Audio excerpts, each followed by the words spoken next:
Special Operations, Covert Ops, Espionage, The Team House, with your hosts, Jack Murphy and David Park. Hey everyone, welcome to episode 226 of The Team House. I'm Jack Murphy here with David Park, and our guest in studio this time is Gary Harrington. We had Gary on the show once remotely. We're really happy to have him here in studio this time. And Gary had a pretty extensive career serving in the Marine Corps and Special Forces in Delta, and then in another governmental agency. And yeah, we're just really excited to have you here, man. Well, thanks. I appreciate you guys letting me be on last time, and hey, get to come up to New York and see you in person. It's great. That's right. So, where to begin? We covered a lot last. I think we did 3 hours last time. Medical. Okay, we're going to give a quick shout out to one of our sponsors tonight.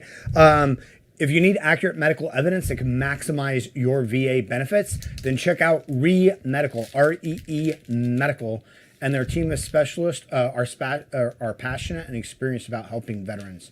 Find out how they can help you at reemedical.com/teamhouse. That's reemedical.com/teamhouse. So, Gary, I think, let's start off a story about a young Gary Harrington. When you said you're talking about being a young lieutenant in the Marine Corps, you had a story about a CS grenade that went awry. Yeah, well, I was the typical young lieutenant. Everything's black and white. In the Marine Corps, hey, high diddle, straight up the middle. A lot of motivation.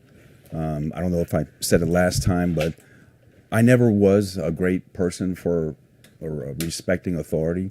And so right off the bat in my military career, I sort of bucked the trend. I think I talked last time I had a mustache as a Marine officer, which wasn't looked well upon. And in the basic school one time, I challenged an issue that I thought was unjust and called the commander out on it and in front of everybody. And he said, Lieutenant Harrington, someday if your brains ever get as big as your balls, you might go somewhere in the Marine Corps. And, of course I ran into him a few years later, but I was a infantry platoon commander, and, I thought, I was pretty hard on guys. I wanted to be a taskmaster. I had maybe worship's a strong word, but really admired Yoni Netanyahu, and I read the book Yoni, Hero of Entebbe, and I wanted to emulate his training style and the things that he did to prepare his people for what they did in Entebbe. So yeah, I ran pretty harsh training scenarios, and one time some guys weren't doing everything as they should. They got lackadaisical on the tactical side. So I decided to hit them with some CS. And I had the CS grenades from the grenade launcher. And I thought, it's CS. It can't hurt anybody. And it was in the woods, and I didn't really think about, being a young, stupid lieutenant, that, hey, when this CS round hits a tree trunk and starts ricocheting around, winds up hitting somebody, it's, that's almost like an AD, right? So, yeah, that was a lesson that, hey, things can hurt. What seems harmless is not. Several years later, I was in a training exercise, and, it turned to, if you ever done force on force, sometimes it turns into that argument. No, I shot you first. No, you shot me. An argument. And I had I was an officer, and I had some young guy and his sergeant standing there holding a grenade launcher at me, arguing with me over who was right on this on this tactical call. And I said, move that grenade launcher off my stomach. And he goes, "It's just an alum round." I'm like, from 2 feet away, Right. that's going to leave a 40 millimeter hole in my abdomen. Yeah. You know? So, you don't think about those kind of things. I think often when you're really young, then later, many years later in SF, after you've made enough mistakes that you've survived, or you're seeing your friends make those mistakes. I was the guy that when the new team guys had this, like, hey, what if, like in Kuwait, we find an old bombed out mortar, 60 millimeter mortar. So people start dropping Illum and grenade simulators down it to make all these things happen. I was smart enough in my old age to walk over to the side and sit on this bank and look at him, go, "I'll patch you up when you need it, because I ain't doing that." So going back to the CS in the forest, so you shoot the CS, this 40 Mike CS round. Yeah. It starts bouncing off trees. Did the CS actually deploy? Actually, I don't remember that part, because what I remember is it hit a guy in the cheek. And then, so did you tell him to, like, how did you respond? Did you apologize? Did you tell him to suck it up and Rub walk dirt off? on it? I ran over to him and to see how hurt he is. Yeah. And I can't remember if it knocked a tooth out or, it wasn't a serious hurt. And to be honest, this was the old Marine Corps where we kind of just shook it off. Yeah. And I was like, hey, didn't know it would do that. I planned on it, shooting it into the ground and deploying the CS, and that was it. So after that, I learned my lesson, and like in the foxholes, if I would crawl around in the middle of the night, foxhole to foxhole, if I put them on 50% alert, and I'd softly call out the names of the people in the foxhole, and if I didn't get an answer, I'd just pop a CS grenade and drop it in the foxhole, which works really well when they're zipped up inside their sleeping bags, as you probably all know.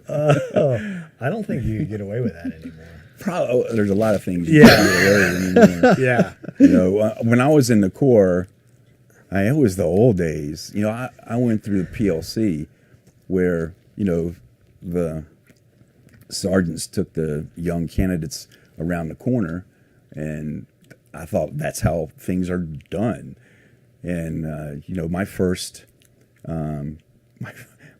company in the Marine Corps Infantry, the commander wanted to play rugby, so it was his chance to put some licking on people. I might have used physical inducement a few times. In the Marine Corps, I got called on the carpet for that. I understand all that now, but at the time, you're taught that's how things are. Right. And in those days, again, you're young, everything's black and white. And it was, I have to get these people ready for combat. A weak person, a person that doesn't pay attention, is somebody going to get other people killed.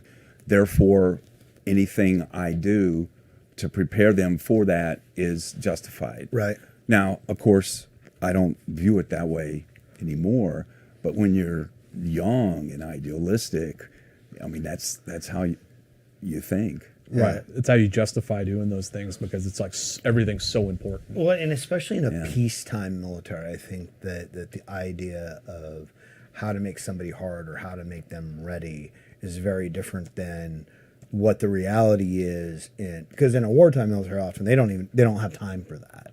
It's like get them trained up and get them deployed, and that's that. But in a peacetime military, like that's what everybody thought. That's the hazing, the smoking, all that is like that's how we form unity. That's how we form a bond. And outside of combat, like how else do you do that a lot of times? Well, it's part of ritualization and a crucible that everybody goes through, which forms cohesion in a shared bond. Absolutely.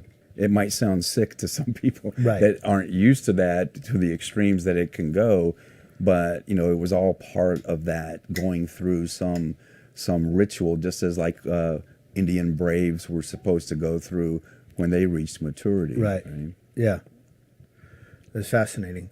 So what? And unfortunately, I wasn't here when you were on. So I might, if I ask you any questions that you've already talked about, I apologize and I apologize. But Well, shit, it won't matter. I won't remember. oh, great. I wouldn't remember either. So, so what led you from the Marine Corps to the Army? So I went from the regular infantry to recon, amphib recon school, special forces scuba school, scout sniper instructor school, and deployed to Beirut. Thought life was great. I'm living the dream, the adventure. 26 years old. Then I finished my time on the platoon. They said, "Oh, now you have to go be the training officer." Like, the what? The training officer? Up in the 3 shop? Yeah. So I went to there reviewing other people's training instead of doing it. So that was a big blow to me and what I thought I should be doing. And to be honest, I started envying the sergeants and the corporals that were on my recon team because they were doing the do and running things and leading the patrols. And then the Marine Corps, was foolish enough to promote me to captain. And so I got a notice, okay, oh, congratulations, you're a captain, and now you get to go to Marine barracks duty. And I was like, Not feeling what? it. No, that's not me. And we're young. I thought my role in life was to die in it's hard and it's tied to some religious beliefs I had and some events that I thought that was my role in life. And like, you're taking that away from me. You're going to go make me do what? And then, there's a command path to follow as an officer if you do that. But I, at that time, didn't want any of that. So, I looked for a way to get out, and so I resigned and went to enlist in the Army. I think last time we talked about I was in the middle of a MEP station enlisting for Special Forces on active duty when an officer, recruiting officer, ran in, stopped me from swearing in, and showed us a line in the reg saying, former officers of other branches of the military may not enlist in the United States Army. Oh, wow. And I kind of was like, what? And, it was a shock. I came back. I'm pretty good at workarounds. So I think, as you pointed out last time, I looked at the Army Reserve. That line wasn't in their regs. So I enlisted in the Army Reserve Special Forces, got qualified as a medic, and then the Army had, I think, AR 210 dot whatever, said that if you got qualified in a shortage MOS, which SF medics were, you could come on active duty in the Army. So now I showed up, and they said, "Wait a minute, aren't you the same guy that we?" I said, "Yeah, but here's the difference. Now I'm this. So how do you want to look at it?" And when you resign a commission, when you resign, you were a captain. What enlisted rank? Because if you're a college grad, don't they give you E4 or something like that? Like what enlisted? I got an rank? E5. You got E5. You got sergeant. E5. I think the Army did me better than the agency, because later on in life, agency was telling me, where I was out in the field when I was detailed. Yeah, GS-12, like that. And I come in and they go, 11 at the very, bottom, 11. Oh, and case officer, operations officer. No, but that's what. And they go, no, you can be a support officer, and maybe you work your way someday into a case officer to being an operations officer. Yeah. So you go to SF, you go to SF Guard, and then you get active. Yeah. And I'm sure you guys talked about all this. So Jack, I'm skip ahead to what. Yeah, I mean, we can cover it briefly. Yeah. So you find your way to SF and then from the reserves into active duty. Right, 7th group. And what year was this? I probably showed up because I resigned the Marine Corps in late '84, went through SF training and medic course and all that. So '85 and probably 6. So probably, no, active duty 7th group, '87. So 7th group at that time is like doing a lot of pumps down to like Honduras and places like that. Yeah, I did the Honduras pumps. Trained their special, there was a counterterrorism unit they trained, and I mean, there's a lot of going on down there at the time, but Yeah, you know, when I actually went to Honduras as a Marine. I think we mentioned last time. Saw one of those secret black sites that had been active in those times, and I went back in the Army. The first time we were up at Lake Ochoa, way up in the mountains, this big lake, because they actually for a while had a Honduran Special Forces unit, and we were training them, and I was the medic on the team, and got to dive up in that lake. My first high altitude kind of pretty cool. dive in a lake. Yeah. So I mean, that was kind of like also your first exposure probably to the special ops, but also what the agency was doing down there in those days. Yeah, when I went as a Marine,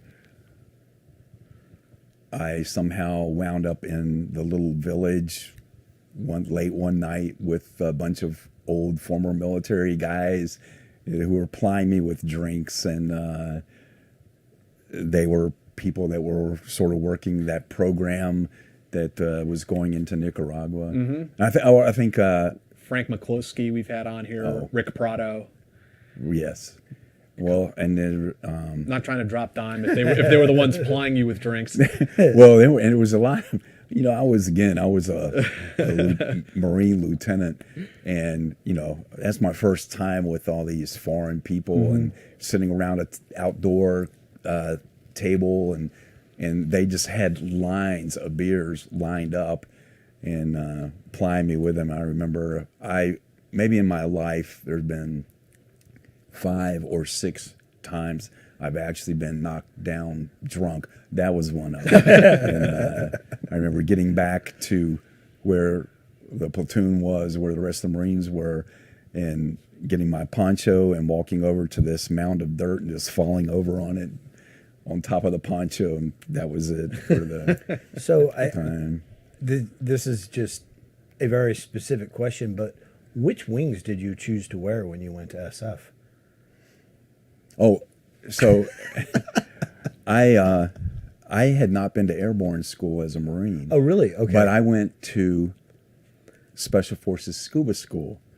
So one of the pleasures I had during airborne school was I showed up wearing a scuba badge. And those instructors started calling me on it, saying that I was a liar, that you can't get to scuba school unless you've been to airborne school. And I said I was a Marine, and I did. So every day I got to, you know, pay some extra punishment for my badge, and did that. You know, but again, I think at airborne school they're just looking for a reason, to do that.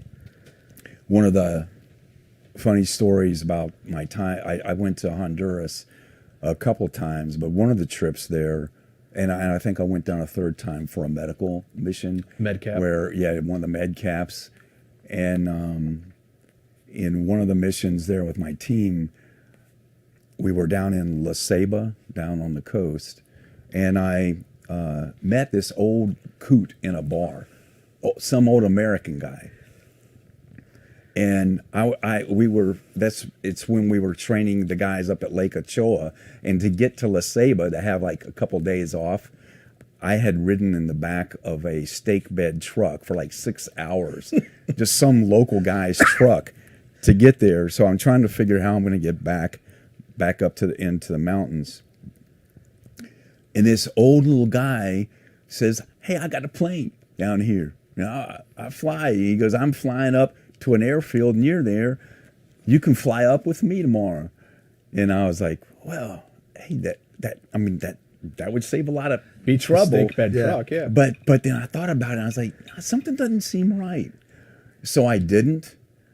And it turned out this was that flight. I don't know if you guys remember, but there was a guy that flew his airplane and crossed into Nicaragua and was forced down and was held prisoner Holy for a shit. while. He was kind of like a wannabe guy, I guess, it turns out. And, some people thought he was a contractor or something with some of the activities going on. And I was thinking afterwards, I was like, holy cow, if I was a U.S. Special Forces guy on this plane just trying to hitch a ride, why? So I could go to a little town and have a few beers and do a little recreating. Now I'm in a prison in Nicaragua. It's like, thank God. So we got to give a shout out to our sponsor here for the show. You want to do the... Yeah. Okay, for all you veterans out there, let's take a moment to tell you about our sponsor, Medical. We know how difficult it can be to get accurate disability rating and proper benefits, despite your best efforts and multiple doctor visits.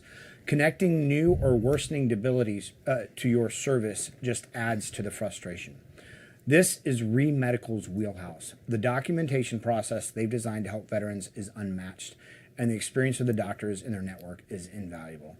Now, every case is different, and Medical can't guarantee what the VA is going to decide, but 95% of their clients reported receiving a disability rating of 70% or higher. Medical's nationwide disability specialists and medical professionals are ready to help veterans across all 50 states and those working or living overseas. So if you need an evaluation of your disability rating and accurate medical evidence to support your VA claim, turn to the team at Medical. Head over to remedical.com. That's /teamhouse. That's remedical.com/teamhouse for more information. And our other sponsor for tonight's show is PIA VPN. I think most of you guys are probably familiar with VPN services. If you're not, you probably want to check them out. They anonymize your internet browsing. Again, we're not asking what you're looking at. We don't want to know. But if you're traveling overseas, or even in the United States, but if you're traveling overseas, you're maybe doing something spooky. Maybe you're just a private citizen, a businessman. Maybe you're an NGO worker, and the government there's a little authoritarian. You may not want them checking up on your internet browsing history. Those are just a couple reasons why you might want to use PIA VPN. So, do you ever feel like you're being watched, but everyone out there, but you don't really have any options for how to deal with it? There are lots of titles available in certain regions, making the most.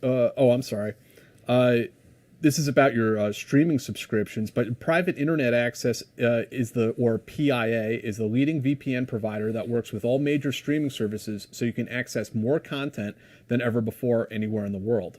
All you have to do is connect to a server, and you're good to go.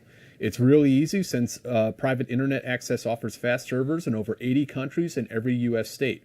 Plus, VPN is really user-friendly. There are apps available for all devices, smart TVs included, and one subscription can be used to protect an unlimited amount of devices at the same time. So think about what shows you're watching or interested in watching now that you have private internet access. You can use the private internet access to watch shows from the United Kingdom, Germany, Japan, etc. Shows that might not be available here in the United States or elsewhere in the world where you happen to be located. So if you're looking for a product like that that can help you view this type of content, private internet access is a great place to go. So if you want to enjoy all the benefits of private internet access, now's the time to subscribe. Head to piavpn.com/teamhouse to get an 83% discount. That's seriously an 83% discount, which is just $2.03 a month. And you also get 4 extra months completely free, but you have to go to piavpn.com/teamhouse for a truly private digital life. One more time, piavpn.com/teamhouse. So, any other misadventures down in Honduras that we should probably know about? Not that I'm willing to talk about. On a live stream without protection from VPN. Without protection from a lot of people. So let's jump forward a little bit. I mean, what could a seventh group guy do in a South American or Latin American country that they would not want to talk about? Probably go to church. There are a lot of church services down there, right? There are. Very Catholic religion. Yes, and I'm going to stay away from the jokes that come to mind when I think of that. The couple kilos that go in the punching bag on the way home. Don't do it, guys. Don't do it. I did get stopped coming back out of Honduras or Panama one time. You know how I'd been delayed, so you're there, and before you get on the bird to come home, I think they had to change the engine on an aircraft, so we were stuck a few days. And you know how they line all the bags up and bring the dogs through? So we're all waiting. We're ready to get home. We've been delayed and delayed and delayed. And then the dog hits on something, and you know, we're all laughing. And like, yeah, what stupid, you know, blah, blah, blah, did whatever to cause this? And then they come over there and they're holding my bag. You go, who owns this bag? And I'm like, hey, it's me. And I went over there and they go, a dog hit on it for cocaine. And I was like, well, let's open it. There's no cocaine. And they go, well, a dog wouldn't hit on it unless it'd been cocaine in it or it'd been close to cocaine. I go, it's not. It's, you know, I didn't have cocaine. They said, you know, well, of course, the dog can't be wrong. Right. So somewhere you were, there must have been cocaine there at some time or other. I'm like, yeah. I mean, I was doing lines off of it, but I brushed all that off. Yeah. Yeah, because I mean, those dogs, right. You know, because I think later when I was in Colombia with Delta in 92, some DEA guys brought some drug dogs through, and they were like just old. I know they were old, but joints laying around on the ground, and the dogs never hit on any of that. I'm like, hey, really? Are these dogs that good? Yeah. Or is the stuff that old? I don't know. Right. Well, let's jump over to that, because I think that's a fascinating period of special operations history. In particular, is, you know, the whole hunt for Pablo Escobar down there in Colombia. At that point, you were with Delta, got deployed down there. I mean, could you tell us a little bit about, you know, what that was like? I mean, it's like one of these things that has entered into like mythology. The amount of, in some cases, nonsense that people talk about it. But I mean, you guys really were down there, you know, looking for him. Down there looking for him. My role there, and I went because I spoke Spanish. To be honest, I was fairly young in Delta time to be picked to go on a classified mission, but it was because I spoke Spanish. And so I went, and I was staying up at the prison that had the nice prison that I guess Pablo funded, that had been built for him. And, you know, I was with person from a sister JSOC unit that had some SIGINT equipment, and I was doing some surveillance with a long range lens on a couple houses that were, you know, a few miles away down in the valley, and, you know, take turns pulling security for each other. Just sleep. 52 people. It's not really a great life. You're either trying to crash or up, or, you know, and I couldn't run the SIGINT equipment, so we did that. And eventually I did get down to Medellin on my way out, and got to go on the streets of Medellin. I remember that in those days, the cops, you know, the local police had been getting hits because people ride up beside the trucks or the vehicles they were in, and you'd have a guy on the front of a motorcycle, and the guy on the back of the motorcycle was the gunman. And, you know, I know I rode in the back of one of those trucks with these guys, so I decided the first thing I need to do is they're all sitting on the outboard side facing in. I said, okay, the first thing is I need to put you on the inside facing out. And at first, it's just like any traffic anywhere in a big city. Some people didn't want to stop. And at first it bothered me because I was like, what can you do? Then I started thinking about it. I go, hey, this isn't America. So it's okay to lean over the side of the truck with your rifle. And, if somebody still has the guts to want to come up, maybe a round or two in the hood, nobody's going to, care here. Right. So we didn't have to go to the rounds, but being able to, drop the rifle over the side and was able to stop vehicles from coming up beside you. So, I felt it helped keep those guys. Yeah, the very getting similar taken tactics out. that they use, like, in Iraq and Afghanistan and stuff when they, with the VBID threat. They weren't as many like Sparrow teams in those countries. Right. Right. But the VBID, the vehicle-borne IEDs, were a big threat.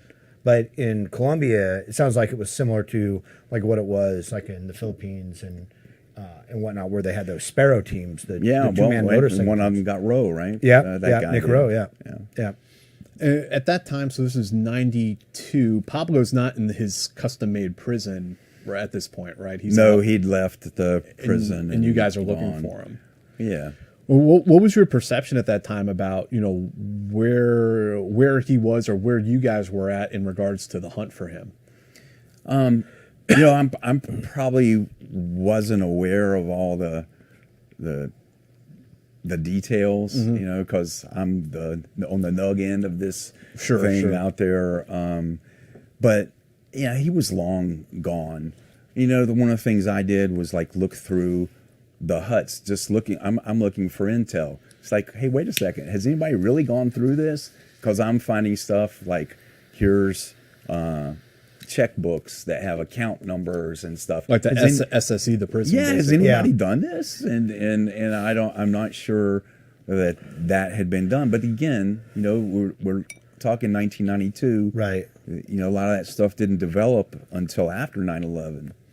So, and nobody had an idea where he was. And a lot of the local populace, they loved him. And, I wasn't sure we were going to get him. And again, in 1992, we did not have the robust ability to track phones and to my knowledge, as we certainly developed later, and particularly with the Army or with the military, that capability. Yeah, the guy with me had stuff he could listen to, but I think that was much more refined and improved over that next decade. And I mean, it was a small team too, right? It was like, 10 guys down there? Yeah, initially 2 of us were where I was, and then there were some SEAL. It was a mixture of a few SEALs and some Delta guys down in Medellin. But the trail had gone cold at that point. The trail had gone cold. I mean, no, it's. I mean, when all of that did go down, the next year? I mean, did you have any like insights or any kind of takeaways from that sort of campaign down there? No, that campaign is where I actually wound up getting kicked out of Delta. Or as a result of things that happened there. So, what happened after? Yeah, having been there, I was curious and I looked at stuff, and then. When was it Bowden wrote the book and all that, some of that I felt accurate, some not. Yeah, I was interested in it, but it's kind of like water under the bridge. Yeah, then they sent you down there to do a job. You did the job and was out. Yeah, it's not, and that wasn't as personal like the whole thing with Al Qaeda and Bin Laden after 9/11. It just seemed a lot more personal. I mean, even though, I think these stories are also interesting in regards to like how we look back at a quote unquote peacetime military when guys like you were like pretty active. There's that, and you had just come out a couple years prior or a year prior from the Gulf War, right? Yeah, in the Gulf War, I didn't deploy in the Gulf War. I was doing training new in Delta, so at a certain point in OTC, I think when you've been through enough shooting and basic infantry tactics to where you're like a really good ranger, they say, okay, and I know Delta at the time had been talking about, Delta going in if they could locate Saddam Hussein and getting him. And they said, okay, you guys in OTC, you're now trained enough to the point that the Rangers will be the outer security, but then the inner security to hold off the Iraqi armor units, will be you, and you're going to fast rope in to these on these street junctions with a whole bunch of anti-tank weapons, and you're going to hold them off. And I was like, hey, that's a one-way ticket. It didn't look like it had a real high survival rate, but you weren't a CQB qualified operator yet. So it was like you're really, high-speed cannon fodder, I think, was kind of how I kind of looked at it at that point. But in the run up to it, though, like before that, I mean, weren't you there with 5th Group in Kuwait? I didn't go to 5th Group until 1996. Okay. So in 96, I was my first deployment to Kuwait. Okay. Oh, okay. So that's what I'm mixing up. So you were sort of going through training during the Gulf War, and then ended up there during like the no-fly zone years. Yep. And then I went. That was back after we had the Iraqi war plan. Everybody assumed that Saddam was going to retake Kuwait at some point. So it was, how can the SF people here work with the Kuwaitis to slow them down and give other forces the time to come and, establish a beachhead and get in there. And you told the story last time about, how Saddam had erected this huge berm over there, and there's this big trench line, and you kind of got stuck in it when you were moving an asset back across the border. You said there's another time you went in there and you found a skeleton? Yeah, so this is when I was detailed to the agency from 2002 to 2004. So now it's after Afghanistan in 2001 and 2, and I'm doing cross-border stuff with some Kuwaiti, like their equivalent of FBI, and a case officer. And my job was to get assets coming out of Iraq and go into the UN no-go zone and get those assets and bring them back to a secret debriefing place where the agency could debrief them, and then to get them back into Iraq. And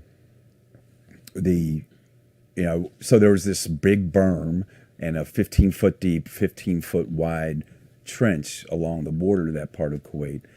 And you had to negotiate that if you wanted to get, the other side of that ditch was Iraq. So, yes, technically, if you wanted to get on Iraqi soil, you had to cross that ditch. And, we got to the point, I worked with that when I first got there. I had to work with them just to get them out in the desert, and then work with them to get them up to the berm, and then work with them to get them, further. Uh-huh. And so one of the times we were down there in the bottom of this trench, one of the guys comes across a skeleton. They bring me over there, and, here's this old dish dasha, which is the the flowing robe thing that men wear there, and there was a skeleton inside it. There was no skull, and I don't think there were hands or feet, but it was the torso of a skeleton. And I looked at I remember looking at the label on the dish dasher, trying to figure out, was it Iraqi or Kuwaiti? And so I thought, well, so either somebody murdered somebody and dumped them out here, or some person got in this ditch and tried to cross a border and got stuck in the ditch and eventually expired, lost their died. hands and feet. Well, I thought there's probably animals that had taken that off, or maybe not. And when you've been pushing a long time, we've all been on deployments where it's been a long time. Mm-hmm. For me, 1998 and 99, I was in Yemen pushing hard. 2000, Kuwait on a classified thing, pushing hard. 2001 to in Iraq, Afghanistan, pushing hard. Straight to Iraq or Kuwait now, 2002-3.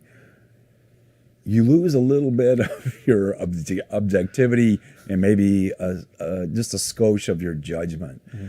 So, and we're military guys. Your sense of humor is sometimes a little different. So I'm like, well, what am I going to do about this skeleton? And I started thinking about the CIA chief back there in Kuwait, and he was always, one of the games was predicting when the war would start, because we'd had George Tenet come out and everybody talking about, what date will the war kick off? Will it kick off? And he goes, oh yeah, it's going to kick off, but when?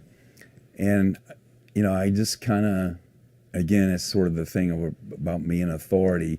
I thought it would be funny, so I took part of this skeleton and put it in my backpack, and I took it back to station.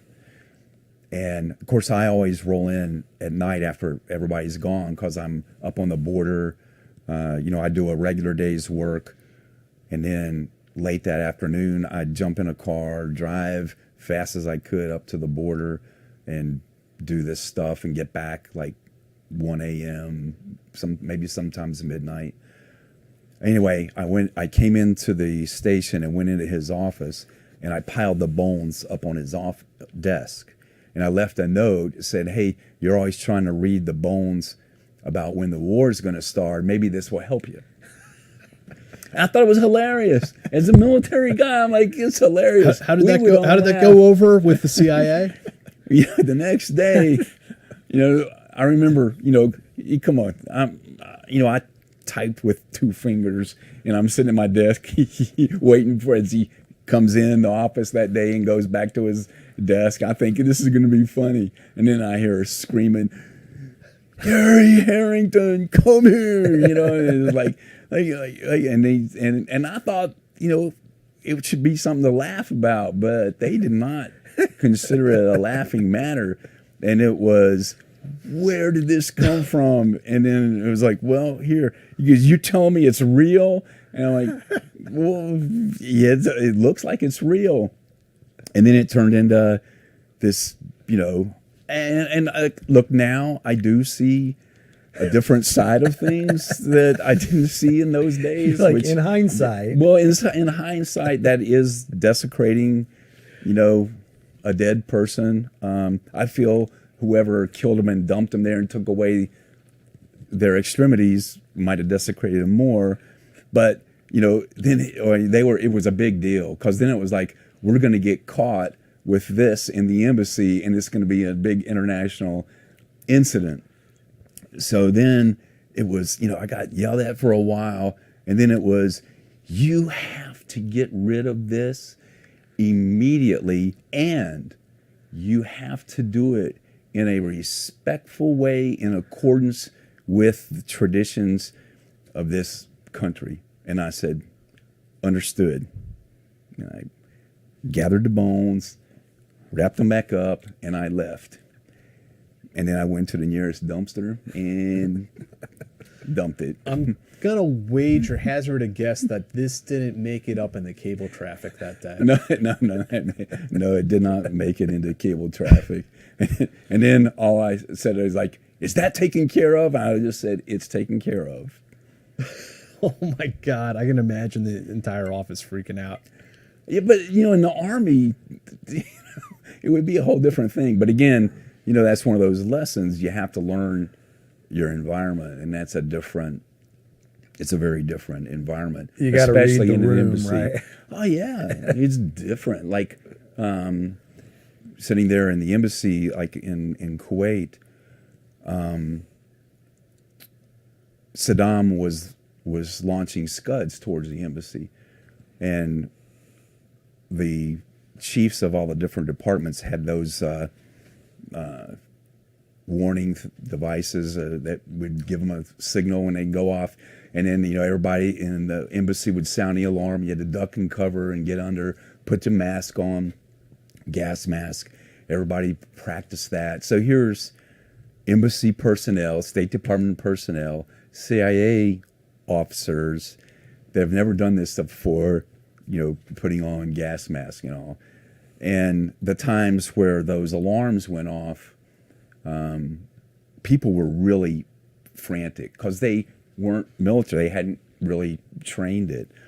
And it was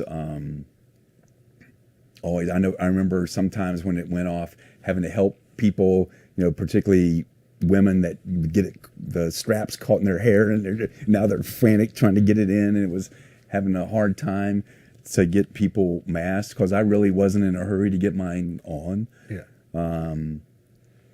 And I'm hoping I didn't tell this last time, but one time I'd been at the border the night before, so I got in at like 1 or so in the morning and came into the office at 8 the next morning to start writing up what happened at the border.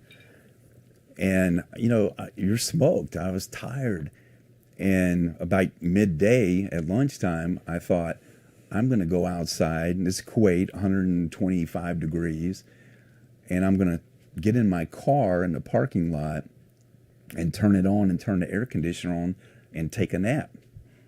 That's what I'm going to do for lunch. And so I was walking to exit the embassy doors, and one of those alarms went off. Everybody had been on break because it was lunch and people were outside. And I remember thinking, well, do I duck and cover? Or if you're going somewhere and you can get there quickly enough, you can duck and cover wherever that is. So I think I'll duck and cover in my car in the air conditioning instead of paying attention to this. So I get ready to go out the big, heavy, doors on the front of an embassy. And as I got to the door to open it, I looked, and here came everybody from the office with eyes. When we see the whites of their eyes were like this. Mouths were open and going like that, and it was like the running, and it was like a stampede coming at me, to get inside, to get in. So all I did was hold the embassy doors open and let them all pass to go in and duck and cover. And then I went out to my car and got in there and turned on the air condition, reclined the seat back, and was asleep like this. And after a while, I thought I heard a noise. And I opened my eyes, and I looked, and all around me were these guys with gas masks on and white suits, and it was the Marine security people that in the duck and cover, they were doing their sweep and found me out in the car.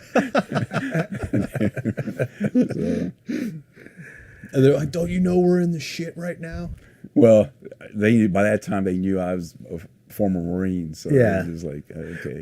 Did people carry their gas masks on them, or did everybody leave it at their desks and stuff like that? Left it at their desk. Yeah. If you went out in a car, you were supposed to, take it. But So you had mentioned a bit that you were on one of the ASOT teams, and kind of that got parlayed into Yemen, which then got parlayed into Kuwait. I mean, can you talk a little bit about like how that kind of progression took place? Because your career, like even as an operator or a Green Beret or Marine, is a little bit unconventional. It's more on the intel side, I feel like all along. Yeah. Well, someday I want to write a book, and it's going to be called Against the Grain: An Unconventional Man in Unconventional War. And I don't know. It kind of goes with my personality. I don't know. I don't like to. I kind of follow along, but not all the way. You know, I can't always buy into everything. And so with ASOT, you know, I talked last time that my former Delta commander had asked me to help take part in this push towards more UW with maybe a new twist to it. And Fifth Group had some of the original guys I mentioned before, Steve Poteet, but Mark Vorpal, David Stevenson. Those were guys that had been, you know, kind of pioneers in helping trying to formulate where we would go with that. So, you know, I went to ASOT, and maybe because I'd had the TS clearance from having been in Delta and whatever else, I graduated, and again, I was pretty lucky in ASOT. I think ASOT, you know, trains you to be an effective pilot team member, and they back in my day, and it was really emphasized that. So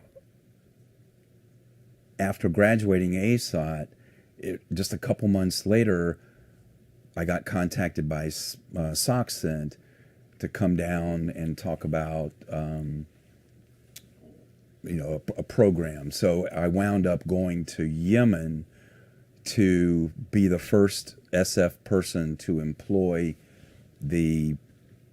legally employ some of the things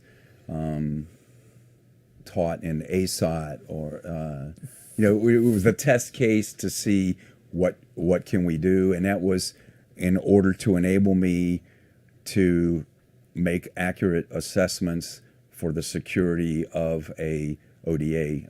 I think ASOT, at least in its original stand-up, was so that, you know, your small detachments, like a special forces team in a foreign country, has the ability to establish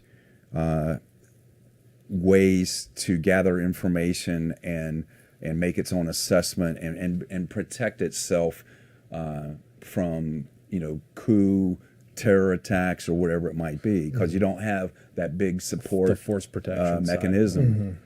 And so, yeah, I was the first guy in Yemen. For the people who don't really know what we're talking about out there, and I mean, to the extent that you're comfortable talking about it, I mean, can you describe a little bit about like what ASOT was? If I understand the history of it right, I mean, before that there was ONI, right? Operations and Intelligence. Yeah, I'd been to that, which is more teaches you how to be a good intel officer on an ODA. And they had the RSTs at Group, which were the one RST that did the surveys. But yeah, for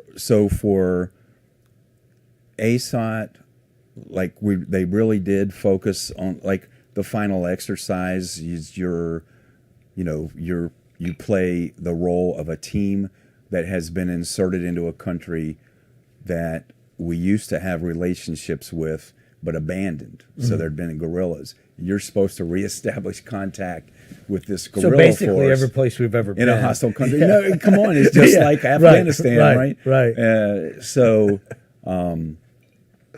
And you know, we learned the ways to communicate. Let's say sort of the old, sticks and chalk mark things that people did back in the day during the Cold War. So communications techniques, I would say, and maybe some other stuff that you learned how to employ. Yeah, we can say human and sort Yeah, of yeah, like, human. as a broad term. And like and tradecraft, like you Yeah, learn you like learn tradecraft. essential tradecraft. Yeah, essential tradecraft. Yeah, Right. yeah. And so they deployed you to Yemen as sort of like a test bed to see like can we develop this capability? Yes, and you know it's really an honor to be the first person in an E7 to show up in an embassy and tell the defense attaché, the ambassador, and the chief of station there that guess what I'm here to do. Right. And I'm an E7 Army guy. Right. And they go, no. Yeah. No. None of you. And it took a lot of doing to try to get permission to Get them on board with the idea. get them on board with that. But I think It was again, new. They'd never heard of it before. well, right? and I think we talked last time about my assessment in Yemen and predicting that something like what happened with the coal could happen and going against the status quo and all the other intelligence entities and State Department and analysts there. And so I believe that sort of bears out that having that experience that a seasoned military person who's deployed a lot and seen a lot can bring to bear with the proper clearances so you can see the right information and skills to be able to have the freedom of movement and get out and operate and make your own personal assessment on the ground. I think it offers a different view. It's not that, we're operators, and operators' view isn't the only view, but it's an important view, I think, in a low-intensity conflict, uncertain environment or hostile environment to have, other than that straight State Department, CIA Right, and assessment. with things like that, both having a background in UW in unconventional warfare and counterterrorism, you have this experience that, say, an analyst or any other type of surveyor wouldn't have, in the sense of if it were my job to attack this thing. Yeah. Like, how would I do it? And or if it were my ODA coming in here, what would I want to know? And there's, I think that people who don't have that experience think that they can imagine those things, but often they don't necessarily have the on the ground experience to actually understand how those attacks, and especially when you talk about like the coal or suicide bombings, like, you can imagine, you can kind of push it out. How would I attack a tactical or strategic target if I weren't afraid of loss of life? If I had people just willing to to kill themselves or whatever. And in my career, I think I learned that with the military, we have a preemptive and solutions-based mindset. Mm-hmm. And there's a problem, or here's a potential problem, I'm going to solve it. Mm-hmm. Here's how I'm going to do. Mm-hmm. With a lot of the federal government and including, love the FBI and a lot of people in there, but they're and after the coal, it was a lot of what we hear comes from FBI investigation, but those are more police-oriented, after the fact organizations. They are built that once a crime has occurred, to preserve evidence, investigate, and find somebody to prosecute and hold accountable for that. And that's their role, and it should be. Right. And as a military person, you come again with that more red cell. Right. Here's how I would do it, so I know better how to prevent it, and I'm going to treat it as an attack. I'm going to go after a solution. Right. And I'm not saying that's always the right answer. I believe, I'm glad we have civilians in the ultimate places of authority in countries and other places we go, because, hey, if it's me, I'm going to give you that military answer all the time. Right. You know, there's nothing we can't do, not given enough resources and materials and personnel. We can make anything for plenty, happen, right? Yeah. Yeah. And that's just not feasible. Right. And so how did you eventually, because obviously, especially like the chief of station, here you are, somebody with tradecraft, and you want to go out and, maybe set up low-level sources or do whatever, but, sort of do this advanced force type of operation. How do you sell the chief of station on this when, at this point in time, obviously, the agency and the military didn't necessarily have the same working relationship that they do today? The first time, I'll be honest, I got told no. And even though I showed them the paperwork and all that said yes, they said no. So I waited and I refigure, I towed the party line, did stuff, made myself valuable. Then I wait a few weeks and I, went back through that reg and highlighted a few key phrases and all, and came back and said, I'd like to readdress this, and here's this. And then I said, hey, look, I'm not trying to be you. I'm not you. I don't want to do what you do. I just have this little thing here, and I'm not going to step on any toes. I'll tell you and show you everything I do. Were they a little more receptive if you did it, pitch it as more of like a force protection? And I always from the beginning, this is, I think things changed much later, but it was a force protection issue because deminers were going to come in a few months, and a demining contingent and another ODA to do some FID, some training of some Yemeni unit. And it was for force protection for that. Mm-hmm. And to be honest, the first time, I'm a new person. They don't know me. Right. And so it's no. This looks funny and wonky. It's never been done. We're not doing it. Right. And that's why, you need to be on the ground a while and let them see who you are. Get to know you. And get to know you some. And then... you need long enough to be able to pull the wool over their eyes before you can get it past them. Right. But ultimately, that was the mission was successful. Yeah, I was allowed to be on my own more and travel around and do stuff. And yeah, I got corralled once. That, hey, what are you doing driving around Yemen yourself? And nobody does that, and you need to get in your, you need to stay. Make sure you stay here, in this box. But I was able to, cut my teeth, get my feet on the ground, and talk to people, which led to my assessments that predicted, what might happen regarding the attack on the coal. And I remember you telling me that that was not well received. No, the ambassador, in all my training, nobody told me that if you write anything, the ambassador has the right to review it, change it, edit it. I mean, it doesn't matter what it is. They have that right.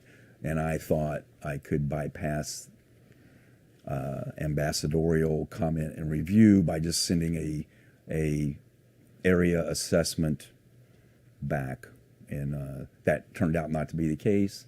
The ambassador was angry. She flew down from Sana'a to Aden and called all of us in a room, and talked to me specifically about my report, but she reiterated some of her contingencies about we were just there to do a job, and shouldn't have rifles.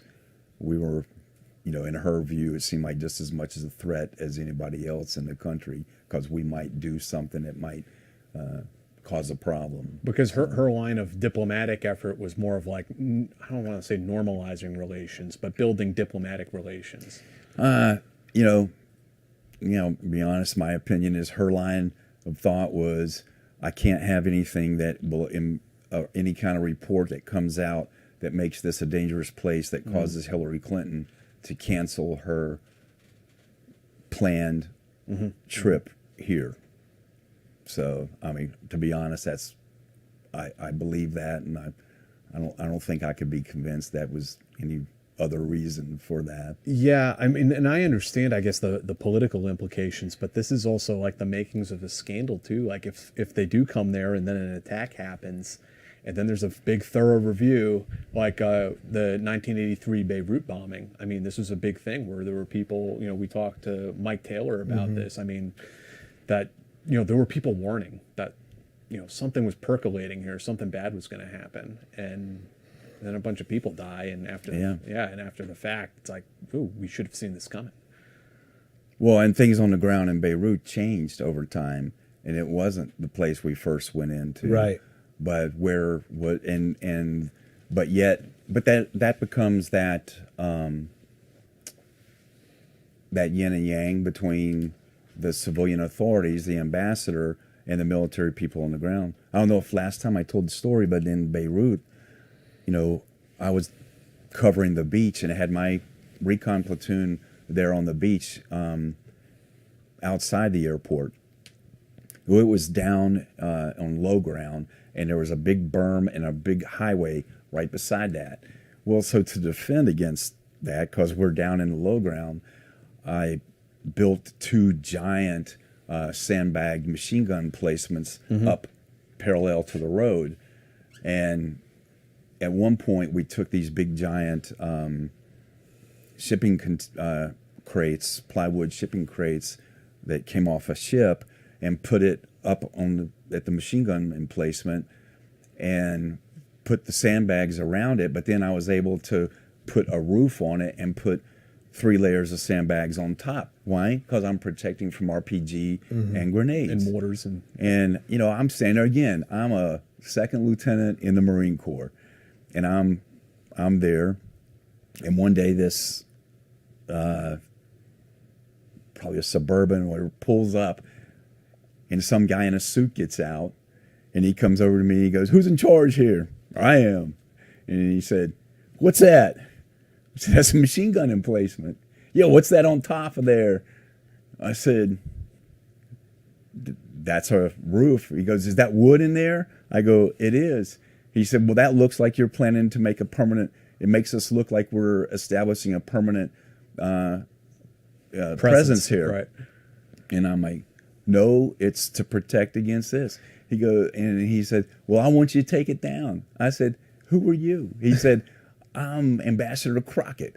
And I said, "Yeah, well, I'm Lieutenant Harrington." I said, and he goes, "Well, you take that down now." I go, "No, that protects the Marines." He said, "I'm ordering you to take it down now." I said, "Why don't you go on from here, and when a competent authority in the Marine Corps tells me to take it down, I'll take it down."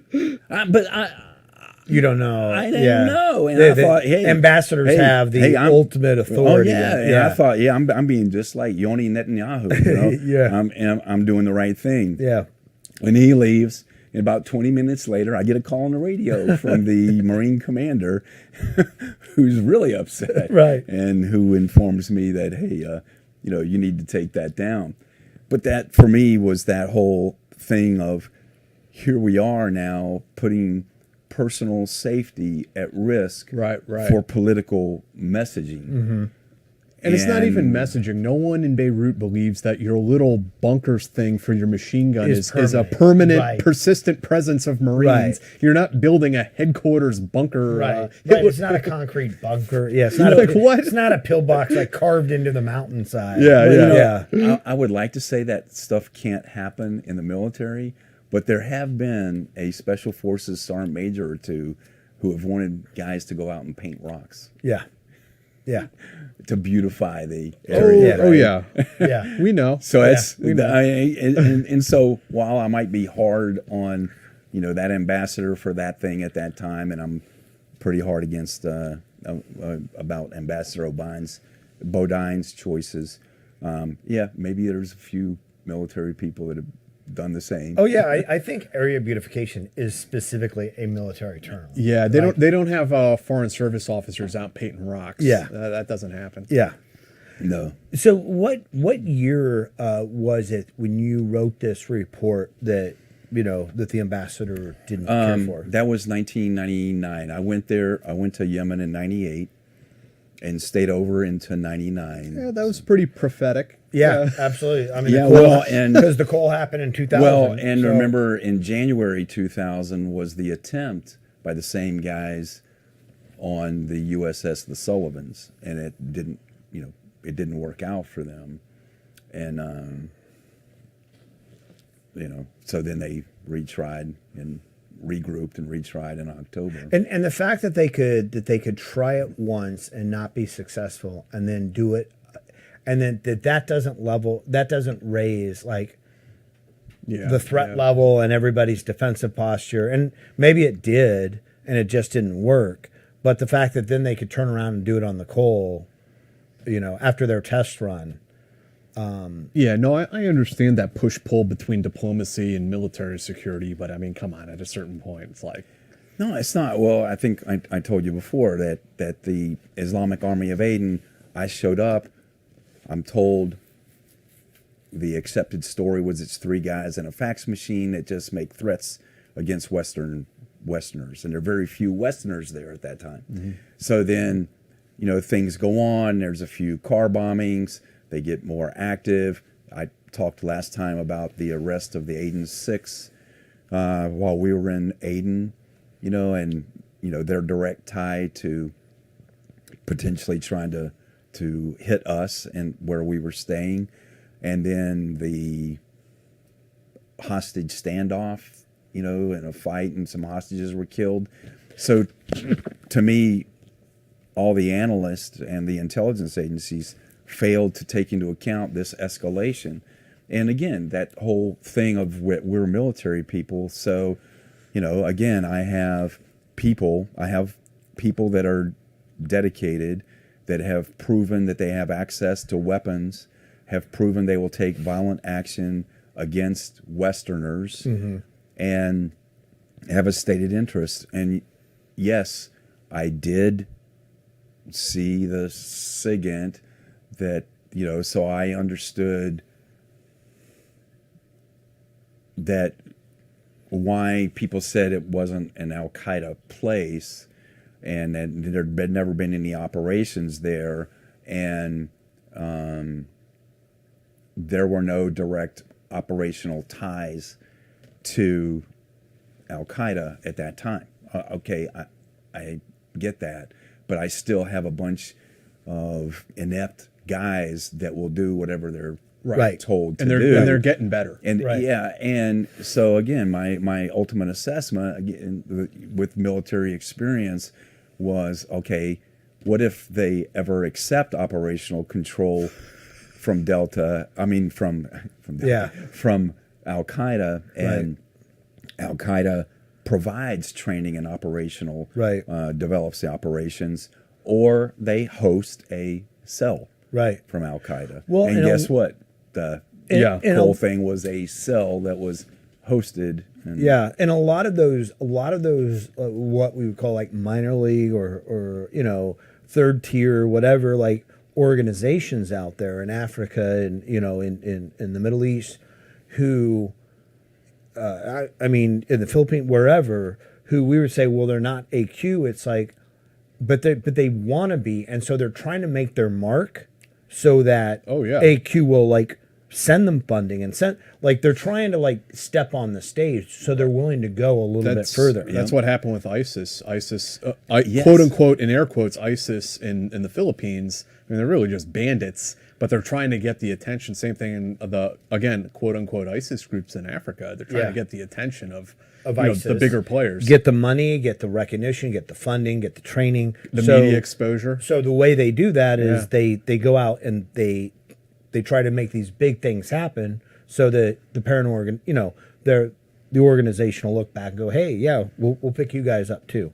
Like, Well, and even on a smaller scale, like go to Syria, right? When you first had the trained terrorists coming in from Afghanistan, the camps, Pakistan.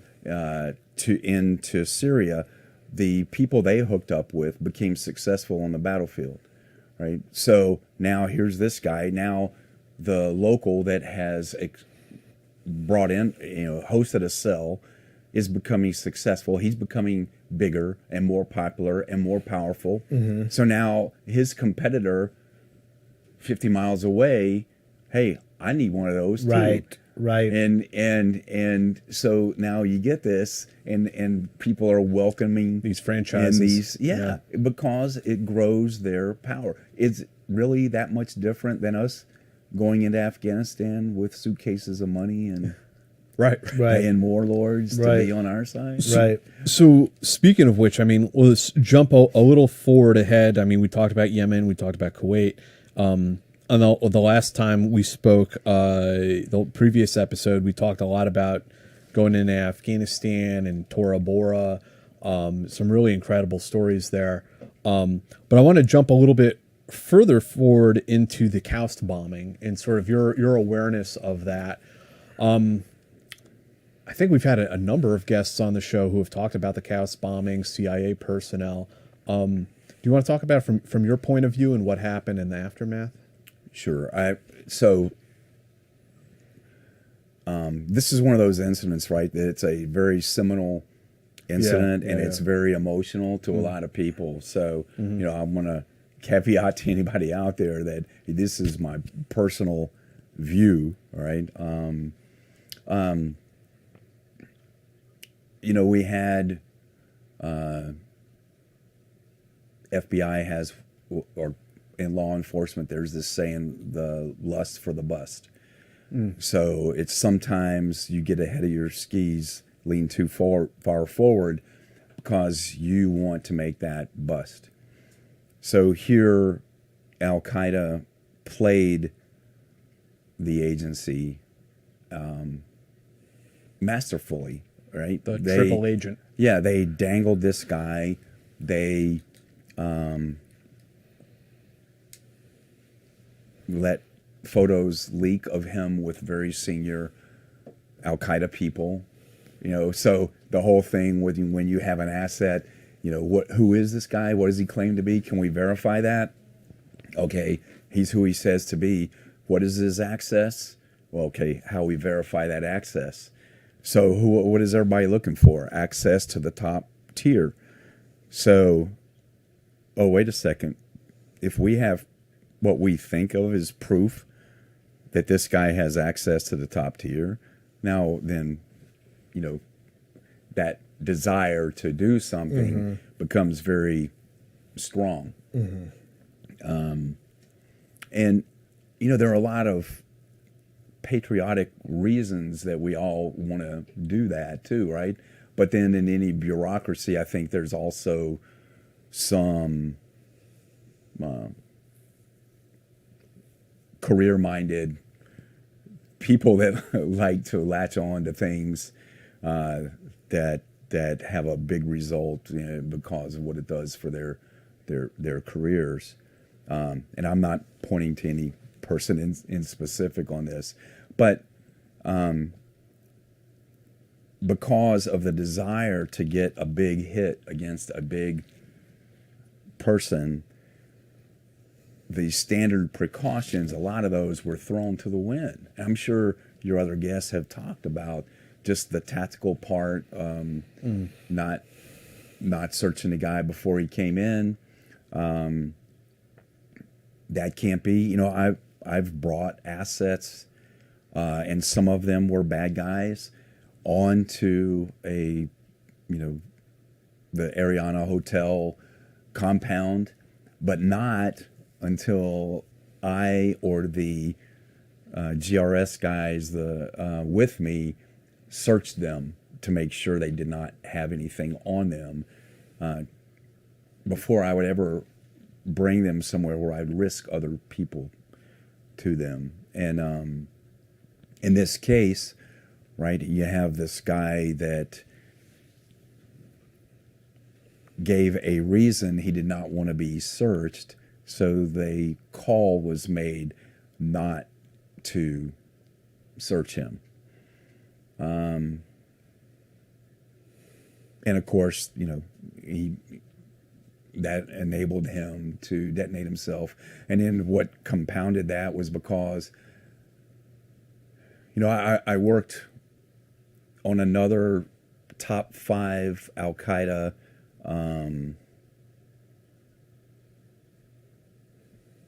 targeting event, and I saw how that draws people in. If it's a top 10 person, boy, you get some help from headquarters. Right. And you it's get sometimes help you don't ask for. And help that you can't refuse. Right. And a lot of them, and everybody's coming Yeah. in and giving their expertise and chipping in. And a lot of that stuff is helpful, right? A lot of it is. But there's just a lot of it. So the day that he came, there are a lot of people that, finally we have someone. So it's just sucked in. Right. A lot Which of would people. never And- happen and- on a regular source meeting. No. And why is that? I mean, that kind of goes to the bigger question. One of the things I loved about Special Forces, and particularly Delta, was that it was an NCO-driven operation, and that, if you as an NCO were in charge of this part of a takedown or whatever, it was left to you. Mm-hmm. Well, they don't have that same mentality or ethos in somewhere like the CIA. So, and like take it if you were in a regular infantry unit in the military and you get this sort of big thing. Okay, the senior officers are going to come in, right? Yeah, the general's going to lead the assault.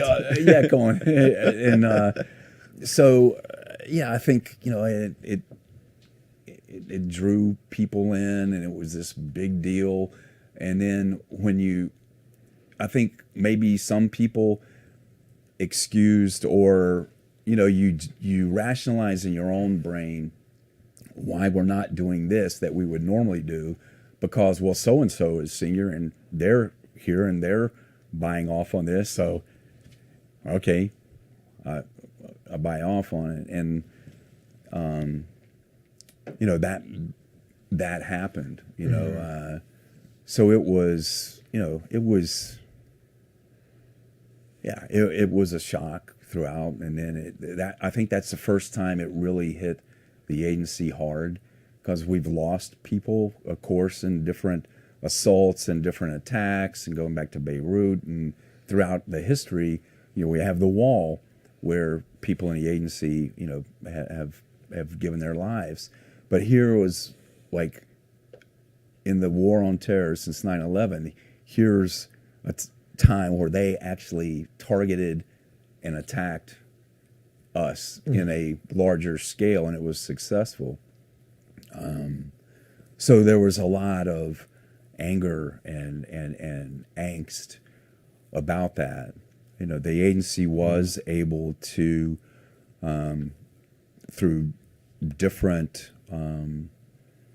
multiple sources of intelligence, to figure out after the fact where that attack came from, or where the guy that in charge of that was in Pakistan. And it took a while, because you have to verify, and just that whole process to verify. I was involved in trying to verify that. It was a rough time, because every single day I was getting pinged from headquarters. Have you verified? Because people really, really wanted to do something in response to that attack.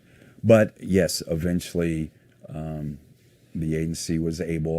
That's out in the press, to go after and get Hussein al-Yemeni, who was the person responsible for the attack. Oh, do they tag him in a drone strike? Is that how that? Yeah, it tagged him in a compound in Pakistan, and it was a compound that was attached to a housing unit. So it was, but then over time they saw what were Al Qaeda coming in and out of that house. So eventually the strike was taken. At first there were quite a number of people in that building. And we think about the bombs and how efficient they are. I think there were a number of missiles fired into that building. And yeah, it's a mud, the buildings that we've all seen in Pakistan and Afghanistan. So it destroyed a lot of the building, but let's see, I think there were like 19 people in that building as they got ready to shoot. 2 walked out like 5 seconds before, and then you think everybody's done for, but a lot of people were just shaken and rubble and got up and walked away. But the focus of the attack was on it was during cold weather, so on the central room, and the people in that room were perished. So, and then the Al Qaeda comms and all came out with that guy getting killed. So the CIA did get some measure of revenge for on the people that helped initiate the attack on coast. On that note too, I mean, since we have you here, I can't help but ask if you had any situational awareness on all the stuff that went down with the bin Laden targeting. I did not.